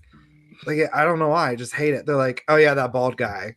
And I used to get referred that way in the locker room, but didn't. I know, right? I'm like, they could refer to me as that guy with that 9-inch dick. They could refer to me as that guy with the cute bubble butt, but they're always like that bald guy.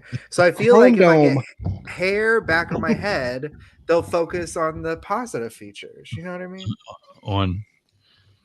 They'll say the carpet dealer. That's right. That's right. I don't know that I'll And the carpet recognize finally you when won't you do match that. the drapes. So are you have, because of the radio? I know when I asked you about your schedule the other day, you said that it's the first hour, then they are the second hour, and so on. Is this whole show then FM now? Yes. Yeah. Because remember you were just doing the 1 hour, and then you were. I didn't mean to cuss then. My bad. Yeah, I dropped one too. My bad. I thought we were not. I've gotten so. At first I was editing every syllable out, and then I got to the point where I was like, you know what? They've got professional things for this. And then I heard which don't work, by the way. RFN in Nashville. I heard Bobby get one and MF out, and I'm like, oh God, I'm gonna get a call. Nobody said a word. I was like, okay, well, slip one past the goalie. That's what I do. You did. You were in the, what is it, the 5-hole or whatever they call it. So did you see that, by the way? Do any of you actually watch hockey? Occasionally I will, but I haven't. There's this new thing that I've noticed this year, and maybe it's been in years prior. The goalies are down on their knees now, and their leg Just the way we pads like 'em. are kind of sort of to the side, so that they're level when their knees are on the ice. And that's what closes the 5-hole that you were referring to, as opposed to just keeping your stick down. Now I'm seeing all these goals, going, as we call, upstairs, in the top part of the net. And I'm like, what are you doing? But anyway. Pleasing the people. My funniest hockey story was I went Bird. to see a minor league hockey game in Knoxville, and they Sia had the singer? I don't know. The University of Tennessee was introducing their hockey team, and they introduced all these guys' names, and they're like French, and none of them are from East Tennessee. I mean, it's quite obvious. They've got Right. long syllable names, and they're Canadian, they're French. And then they introduced the goalie, literally pushed this guy out in front of the goalie. This is Bubba from Maynardville, Tennessee. And I thought, oh my God. Guys, hang on one second. Uh-oh. He's got an emergency. So, well, I'm glad at least Jean he's working. Verassois. Yeah. Now, I don't watch hockey often. I will now that the playoffs are in, but I don't. It's like basketball. I don't really follow. I like watching hockey. Do you really, or are you just saying that? No, I'm being dead serious. Yeah, I just honestly, I love when men get super aggressive with testosterone. It's really hot to me. So hockey is great to watch because it really turns me on. Okay. Sounds gay, I'm in. So, I was just about to say that sounds gay. I'm in. When they start aggressively like shoving and fighting, I'm like, oh yeah, spit in his mouth. Like it is just such a tease for me, for sure. I'm trying to find Love this it. goalie. I think, Oh, I'm trying to find the goalie too. Well, there he is. For sure. It Talking was about their these first 5 season. holes or something.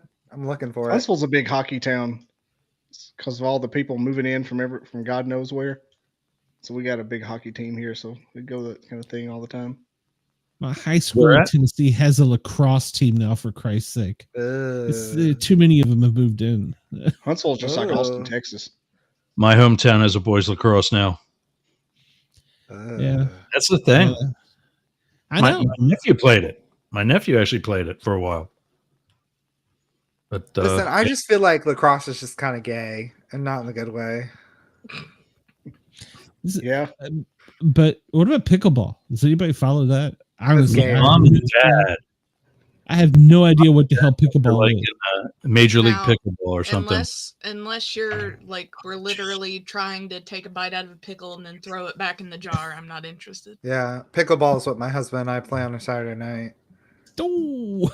Yep. Yeah, I don't even know how it's played. So I know nothing about it, but I understand that's the new So sport. they it's like baseball, and they take the ball, but instead of a bat, they use a pickle to try to. I'm just kidding.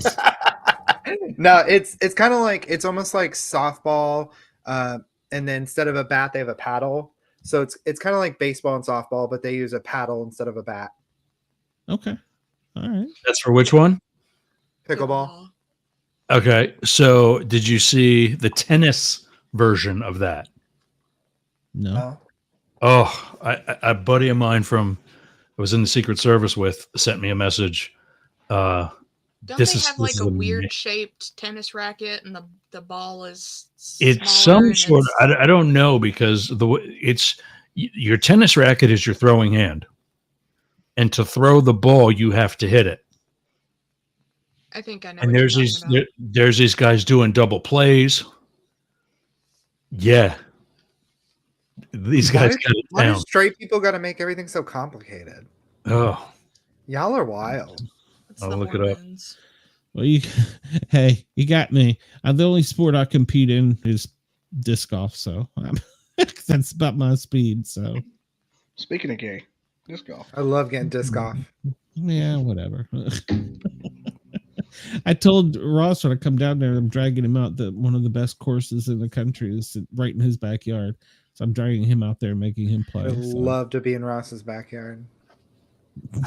well, it's not what it used to be. At least he's I'll on. definitely check all my drinks before. I've got lots of weeds to pull. Then Weeds we to can smoke pull. I got to bring some mounds back in. some landscaping. There's Manscaped for that. Yeah, there's Brazilian wax. tools for that. Ooh, no, not Brazilian wax. Have any of you men ever waxed Nope. your down theirs? Mm-mm. No. Not down there. Nope. No. I stupidly put Nair on my butt one time. Very painful. Yeah. I did it on the, as Stewie Griffin would say, the coin purse. And the coin Oh. purse. Roddy Carrington does a joke about that. Nair goes on nuts, nuts fall off.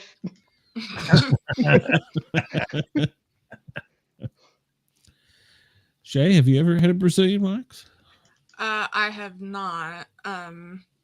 But I unfortunately in the family genes is just we have really bad. Are you Italian? Female mustaches. Mediterranean? No. What's in the genes? All the on my dad's side of the family, all the women have really thick facial hair, That and is so I tried. hot. I Ugh. tried Nair for it, and I was like, my whole upper lip was just red, and I was like, I'm never doing this again. Yeah. Okay, so this is a true story. I have the whitest mom in the world, but her hair was kind of coarse, and so the only thing that she could use is she had to use a cream for black people, and she had to use there's a Nair for coarser, nappier hair, and she used that on her lip, and Wow, I she didn't said know it what worked you meant by wonders. that. I was like, you put it on something on the door to keep black people away or something. Like, what is that? I was like, wait, what I walk in on? Cream for black people. Yeah, it's Sunglasses back on. because they have their own Nair because their hair is coarser. I might need to Jim look Crow into Nair. that. Okay. Yeah. No, you could not pay me enough for somebody to put wax near my lady business. Can you imagine? Ah, I can't. No. Mm. Kelly Clarkson. Yeah. Kelly Clarkson. When I was younger and a little twink, safe I used to word. shave my body fully every week. Oh, I did that Dolphin. too. Like a I dolphin. did that when I was 235 pounds. And then I let go and I just embraced the hair. How the hell did you reach all Hey, the Sonia's back.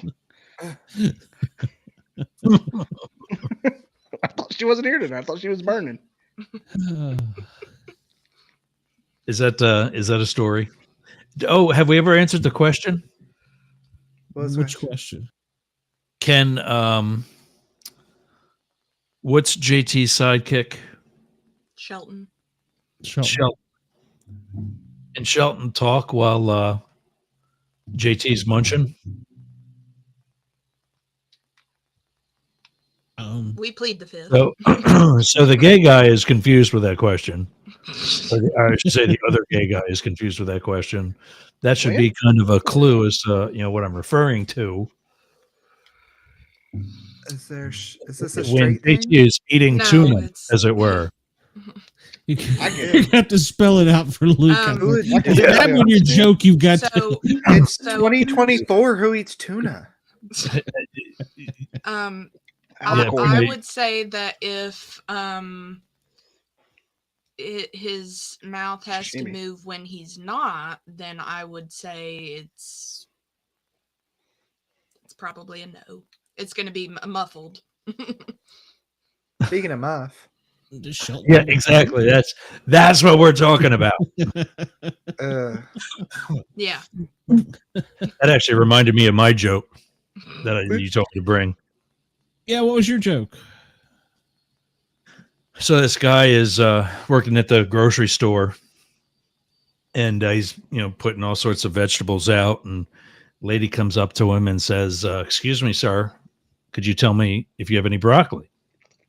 As it says, "I'm sorry, man, we don't have any broccoli." And she goes, "Okay."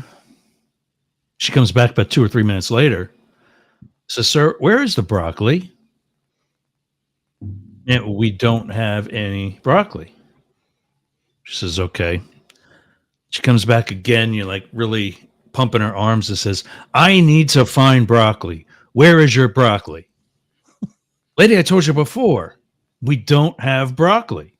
You're going to have to come back. Where'd he go? We lost him again. He's looking for Again, broccoli. He's back in the third dimension.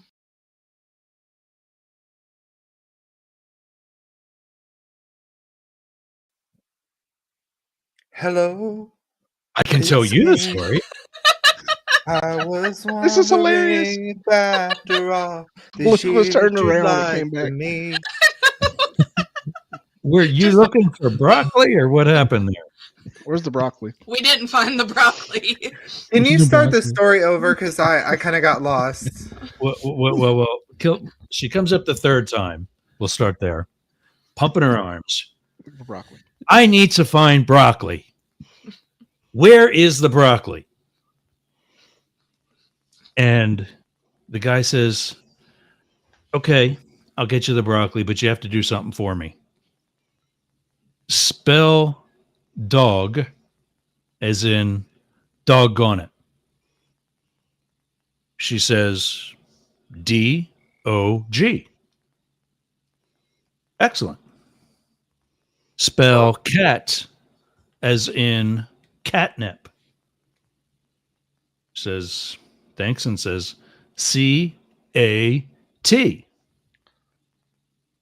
And finally he says spell the F word as in broccoli. The lady says, she says, there is no F word in broccoli. That's what I'm trying to tell you, lady. There's no F in broccoli.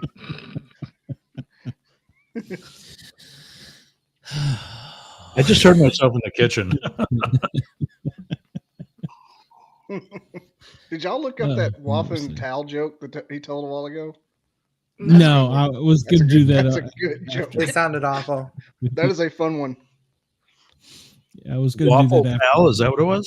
The wafting towel. Wafting the towel. It's like it was blue waffles. Oh, yeah. Me and my friend, my friend Randy and I used to share a Netflix account, and we used to practice changing each other's account names, different stuff. Like it's just really offensive because no one else could see it. And his blue waffle surprise, and then Netflix took the sharing thing away, and so now it's just immortalized blue waffle surprise. We would change each other's pictures and everything on there. Never knew what we were going to get every time we logged in. He'll forever be known as Blue Waffle. Are you sure they took the sharing thing away? Yeah, I still share. Yeah, I mean, I read something that in some places they were taking. I think away. it's like the most basic account. I have like the step up version. Like they have 'cause different accounts now. I don't know. my He kid's just hasn't TV in used it his in a while. room is my mom's account. Yeah. I still use my mom's. Oh, that's so Well, sweet. Well, we share all of our streaming stuff, so I'm like, hey, I got Disney Plus now. Here you go. Nice. Yeah. Yeah. Well, Yeah. my kids, they use all of my accounts. So, yeah. Yeah. I think I'll get a Netflix text. tried. I'll get a text 11 o'clock at night. Did you change the Hulu password again? It will occasionally, I know it'll ask, is this you logging in? And I was like, yes, it's me. So, and I hope it's my son. I don't know. It could be somebody else. Somebody on my Disney channel was watching all kinds of things. And I'm like, who is this? Still have no idea who it was. I was like, okay. I get irritated because like my niece and nephew will be like, hey, can we have the password to Paramount? And then because it bugs me so much when I get on there and there's stuff that I haven't watched and I can't get rid of it. And I have to be like, Riley, Yeah. log into your own account. Quit watching Right. stuff on mine. Make your own little profile. Dang. It's common Yeah. courtesy. That's what I do with Peacock. He said peacock. That was waiting I for the want to password. see your peacock. Cock. Yeah, peacock. Cock. Peafowl over here. Yeah, I'm getting to that age where I got to give instructions too. Peacock. Hurry up. Hurry up. Yes, very. For sure. I wake up at least twice in the middle of the night to go pee. I do too. I just heard horrible news. I was actually listening to Howard, and like so many gentlemen of a certain age, there's an organ men have that women do not, that begins to grow. A brain? No, just kidding. A girl can dream. Just kidding. A girl Just can kidding. dream. And so I've heard about I thought this was like permanent and whatever else. And I heard about you can actually have an operation now that shaves it. And we're talking about the prostate. So that I was way off. Wow. Even I knew what he was talking about. No, I know you're talking about the prostate. I actually go to physical therapy for pelvic floor physical therapy, and they work with me on exercises on how to strengthen my prostate so I don't wake up as much to pee. so How did But you get it shaved? Milk it like a dairy cow, baby. well, I mean, realize what they have to do is stick a razor, up the Holland Tunnel. That's what I Hello. was thinking. Just Yeah, Who's your daddy? yeah. Bit of a So- Bob's your uncle. He's talking about to whatever the girl's name is. I'll just leave it at the whack packer was on, who likes to swallow lots of prune juice, if you will. And she says if there was a guy she was a regular client who had some prostate operation and was, as a result, no longer able to produce said prune juice.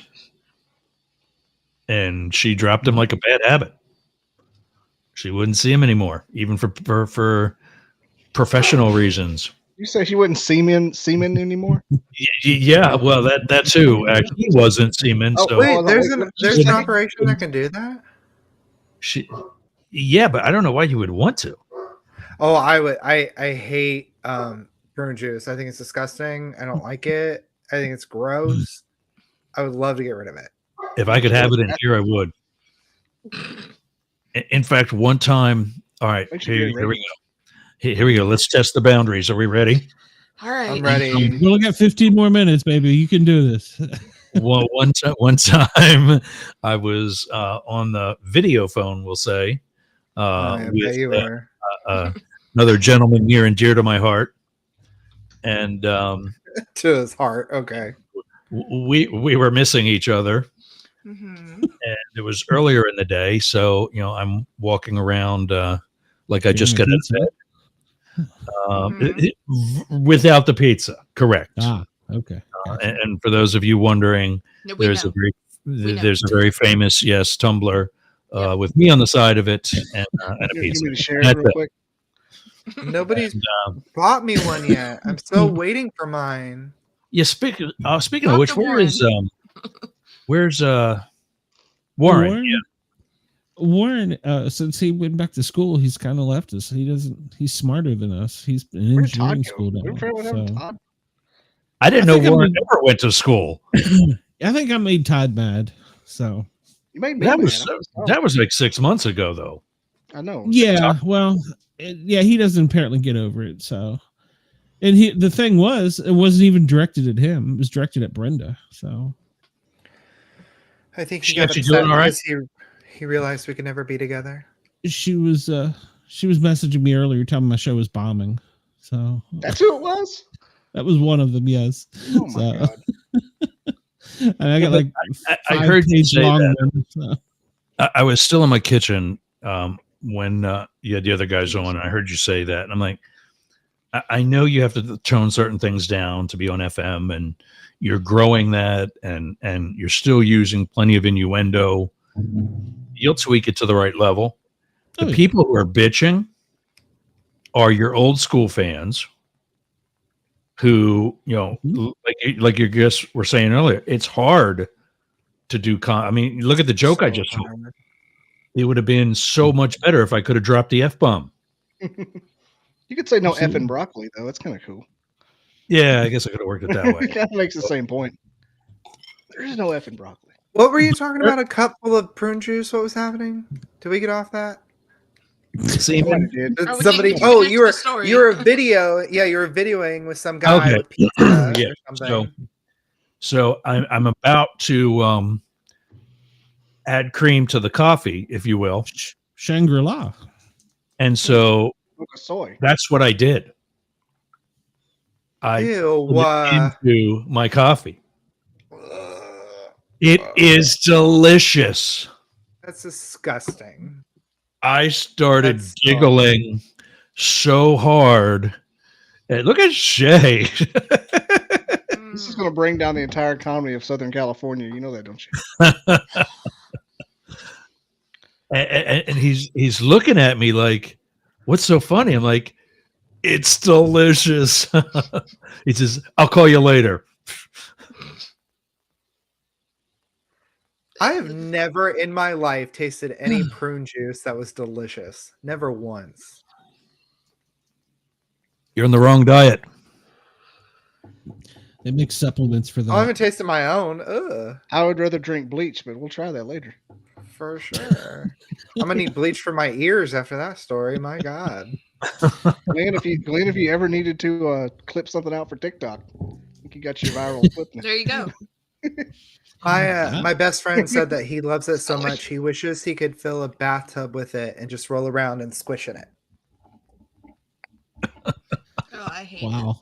I hate it so much.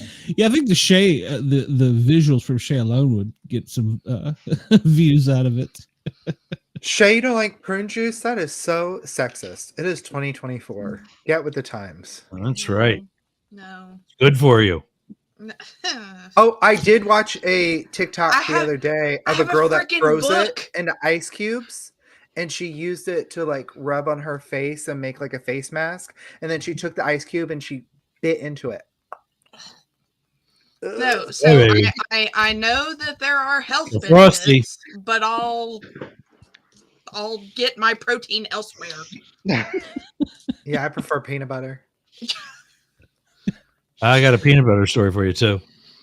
I'm more of a mudslide kind of guy.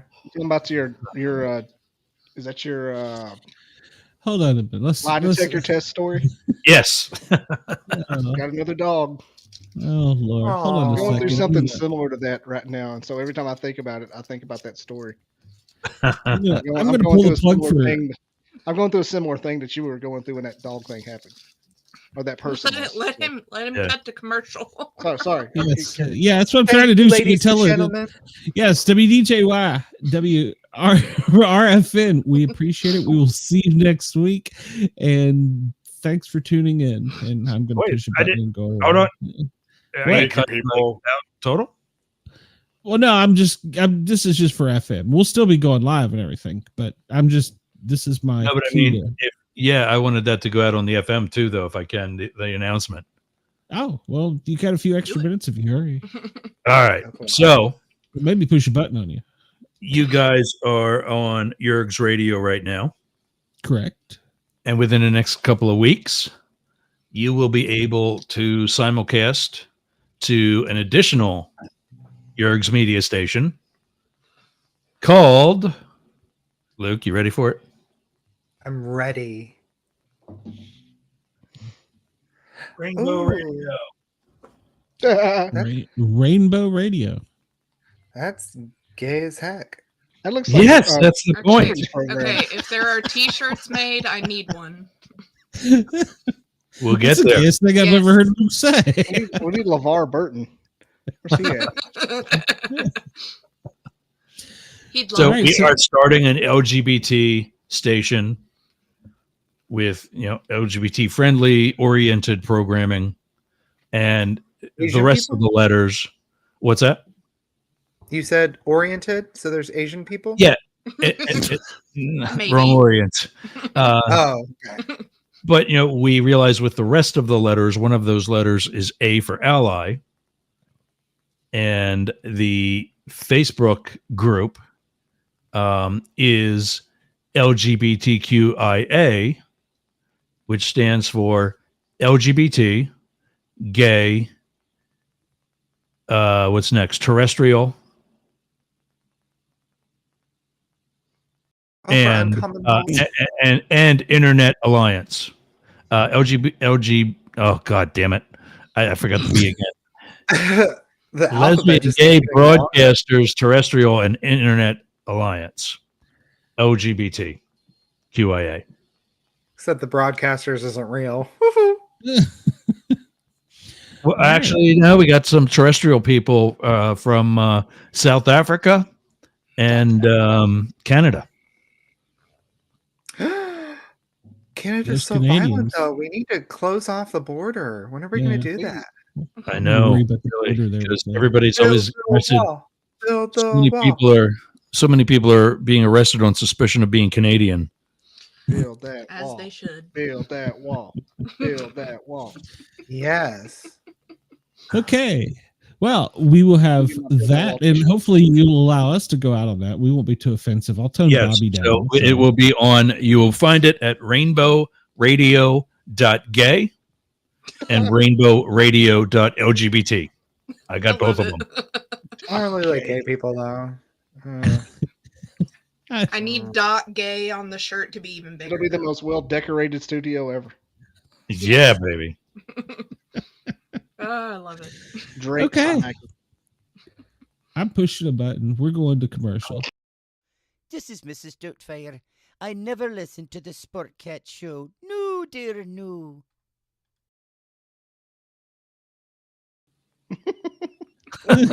Doubtfire. No, I just like the. I had to. It's a run by All right, so we're I don't as far as the Fuel TV network, I have no Can idea. I say curse words? You know what? I'm gonna allow it, and if they Fuck! tell me not to, Oh, thank Jesus. Christmas think on a cracker, Frank. I think our show will be aired after Lighten up, 10. Francis. Well, hell, we're on. Yeah, because We're on the stick. all we did have there, they Put the like stick in the goddamn box and listen to whatever the fuck you want. For Christ's sake, In the box, pal. The Drink your most I've prune ever heard juice. you There's that's There's the the old most Glenn I've we know and love. loosened up the whole night. Jesus Christ. There's the old Glenn we knew and loved. Hey, listen, I just when I'm having sex with a guy, the question I hate most is always every guy that was never hugged by his parents always asks the same question during sex. They always say, "Oh, where do you want me to come?" Oh, that's gross. I'm like, in the garbage, the toilet, we can flush it. You do it in the Fishbowl. shower, we can spray it down. Like, They eating it. get it away from me. What's your husband do? Disappoint me.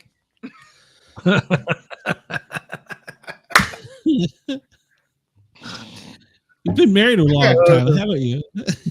6 years. Yeah, Jesus. it's like prison. Oh In my gay God. years, it's a lifetime. Those I'm are lucky wicked. if I Makes get it it more once fun every in 6 prison. months. Gonna bump Yeah. those numbers up. For In sure. gay years, it's the 50th anniversary. Gay years. For sure. No, we have a don't ask, don't tell policy. Is that with regards to recess and other extracurricular activities? Hmm Listen, I'm simple. I'm a man. Okay, I need a some kind of red meat, preferably like a fillet or something, and I need an orgasm. That's all I need for my weekly happiness. Okay, that's all I need. I Not even feel whiskey, like I or- could say the same thing as a woman. Yeah. Do you both go to Home Depot? We're not lesbians. Typically Lowe's. Home goods. Sometimes that's more for versatile people. It's like the bisexuals place. What was We got a that? big nursery here that it's frequented by the local population. They like to get their plants. By the local population? Yeah, the local Is gay it- population. Do they live Are on they a road? seated? Do they? They live on their own compound. Remember, Yeah. he's in Alabama. Oh, Are you'll they see 'em there a cousins? lot.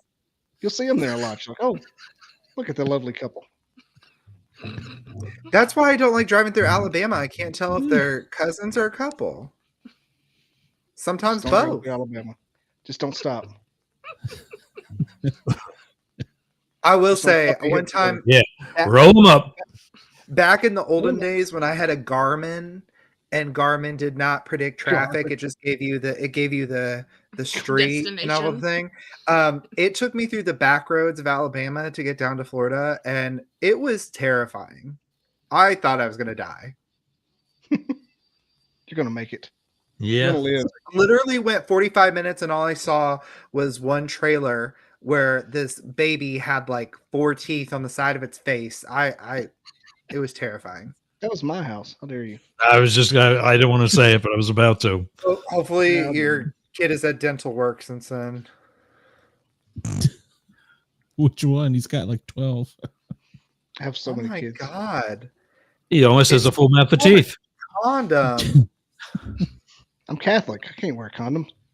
Kidding me? Yeah, but you could get an abortion and then ask for forgiveness later. No, you can't do that either. That's murder. His wife did like prune juice, so Yeah. he's screwed. Let's not jump to too many conclusions. Hey, so Let's not jump to too many conclusions, Glenn.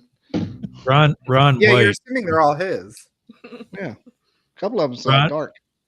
Ron Fucking White jump. sitting at home with his wife watching the HBO thing about the sex thing, and they're Ron White. talking about the gay, the straight porn actors who do gay a video, and the one guy says, I was just in a scene with 5 other guys, and I'm not gay.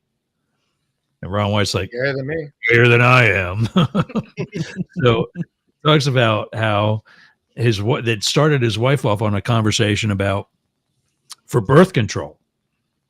She said, we should make a pill that guys can take a couple hours before sex that turns their semen into a chocolate flavor. And women would be much more inclined. Oh, yeah. I've heard that one. And Invest that money in a product. I think that would cause homosexuality to rise. More guys would be like, hey, homie, let me get some chocolate. I'm hungry. Yeah. So he's having a conversation with his cousin. Where do I invest? Yeah. He's having a conversation with his cousin, and his cousin's just like your basic Alabama, somewhere south redneck. That's offensive. And Ron just says, "Come on, man, we're all a little gay." How dare you? And he says, "Come on, man, we're all a little gay." Cousin says, "Absolutely not. That's disgusting." Ron says, "We're gay, and I can prove it." He says, "All right. What happened? Prove it." Me? And Ron says, "Well, you like porn, don't you?" I can recite this joke word for word, but I'm gonna let you tell it. Yeah. I know, me too. You like porn, don't you? He says, "Yeah." You like nice woman with big breasts and all the parts right where they belong? Yeah. And the guy, you want him to be small and soft? No, I want him to have a big heart. And Rhonda goes, "You like chocolate?"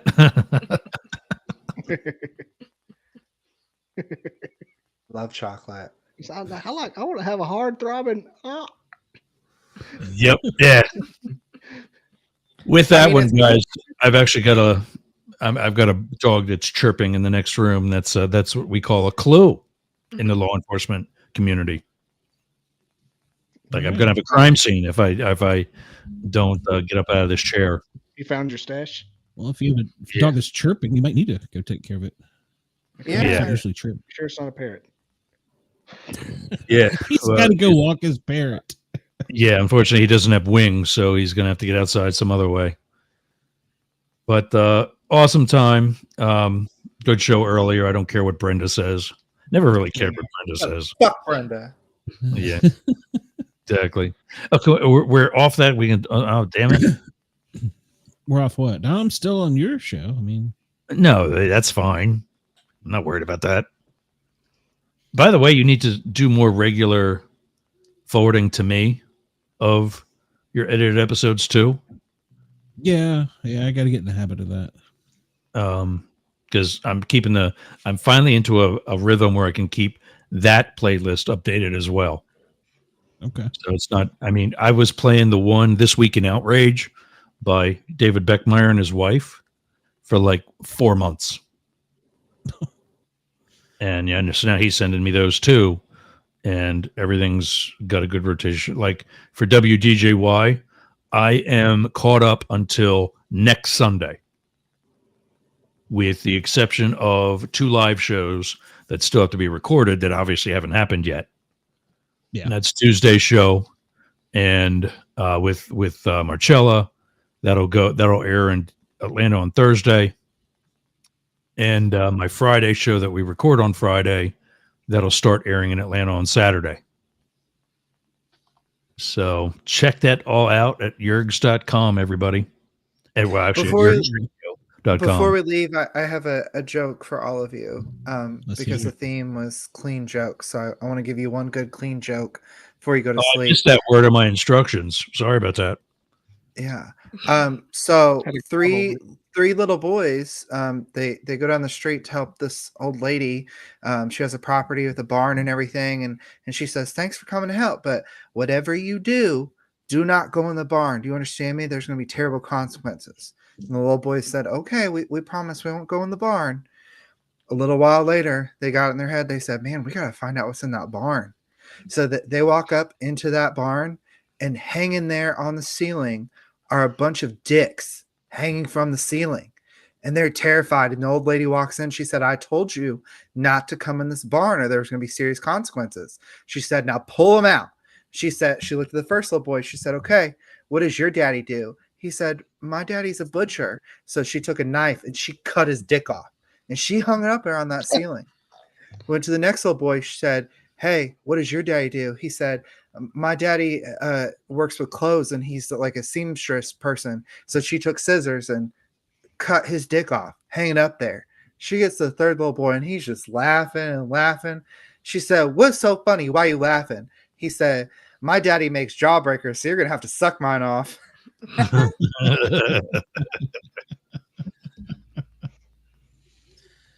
At least you kept it clean. It was. I know, Thank right? God. Thank you. I It was. know. I like to think of myself as a Christian artist, so What's it called? doing it for the Lord. What is blue comedy? That's the dirty comedy. Blue comedy is? That's why I do comedy when I'm sad. If you work blue, it means it's dirty, isn't it? Know what that means? I have no idea. Yes. Blue means it's raunchy.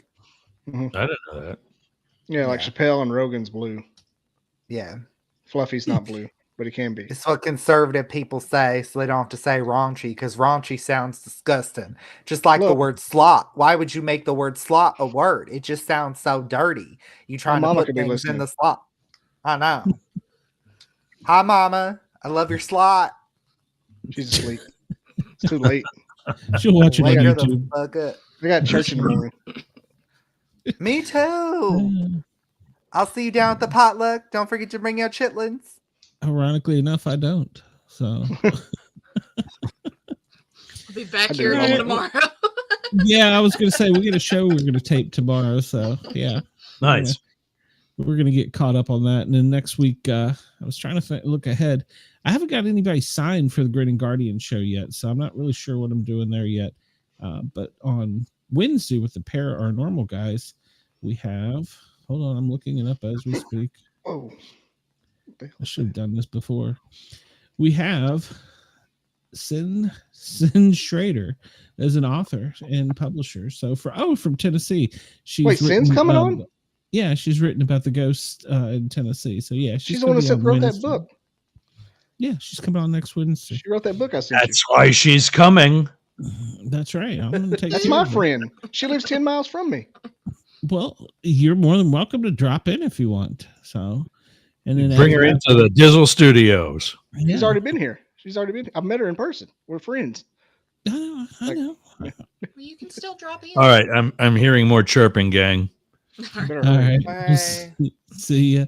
No, we have Touchdown Tommy. He's got a story about ongoing battles with brain disease after football. So we're going to talk about that when he's seen some things. So. Well, Gotta talk to him about the Giants. yeah. Yes. Yes. So we got that. So that's us for next week. We got the Lipman on football on Monday night, then the Paranormal Guys Wednesday night. I am on the Finline Rock Station Tuesday and Thursday from noon to 1400. That's 2:00 for you civilian folks. And then Friday's the Grin and Guardian Gang. And then back here again next week. I don't think we have any guests next week lined up, do we, Sha? No, you have to look at my video I sent you. Oh, okay. Right now. No, for Grin and for Saturday. Guardian Gang, I'll send you a friend of mine who does a lot of the collecting from when he was in the service with me. Okay, cool. And then I'll be on Bracket Bastards on Sunday. That's right. Cheyenne's getting out there. She's going to be on Bracket Bastard. What are you talking about, Cheyenne? Boobs. My favorite. Nice. Yeah. Bobby, So, you be the head of the whack pack there. The whack Bobby, pack. what do you got going on? Oh, me? I've Yeah, got a you guy literally- tomorrow night. It's a He's got a guy. paranormal team. They're they do investigation. He builds the boxes, the REM pods and stuff, voice boxes. Oh, And I can't think of their name, but they'll be on tomorrow. They're really fun people. I I've gotta got, learn more I've about got- that. I'm trying to figure out how that works. What are you doing, Luke? Tune in tomorrow night. I've got 2 guys coming over. We're gonna take a trip to Paris. One night in Paris. There you go. all right. And I'll be home here in Tampa all by myself on a Saturday night. Don't have too much fun. Yeah, sounds like fun. Sounds like too much fun. I am Music not or exit music. playing. Tuesday and Thursday, 11 a.m. for Psycho and the Psychic. And Friday at 12 noon for the lunchtime happy hour. We're rebranding that, so you might find another name next week. But something that tells better that's my politic than has 3 knuckleheads, myself included. There you go. All right. Luke, you're coming back next week, right? We didn't run you off. Of course. Right? Yeah. All right, good. Nice. I enjoy having Luke. So. All right, ladies and gentlemen, boys and girls, children of all ages, we are out of here. Hey, everybody. Bye. Thanks for having me.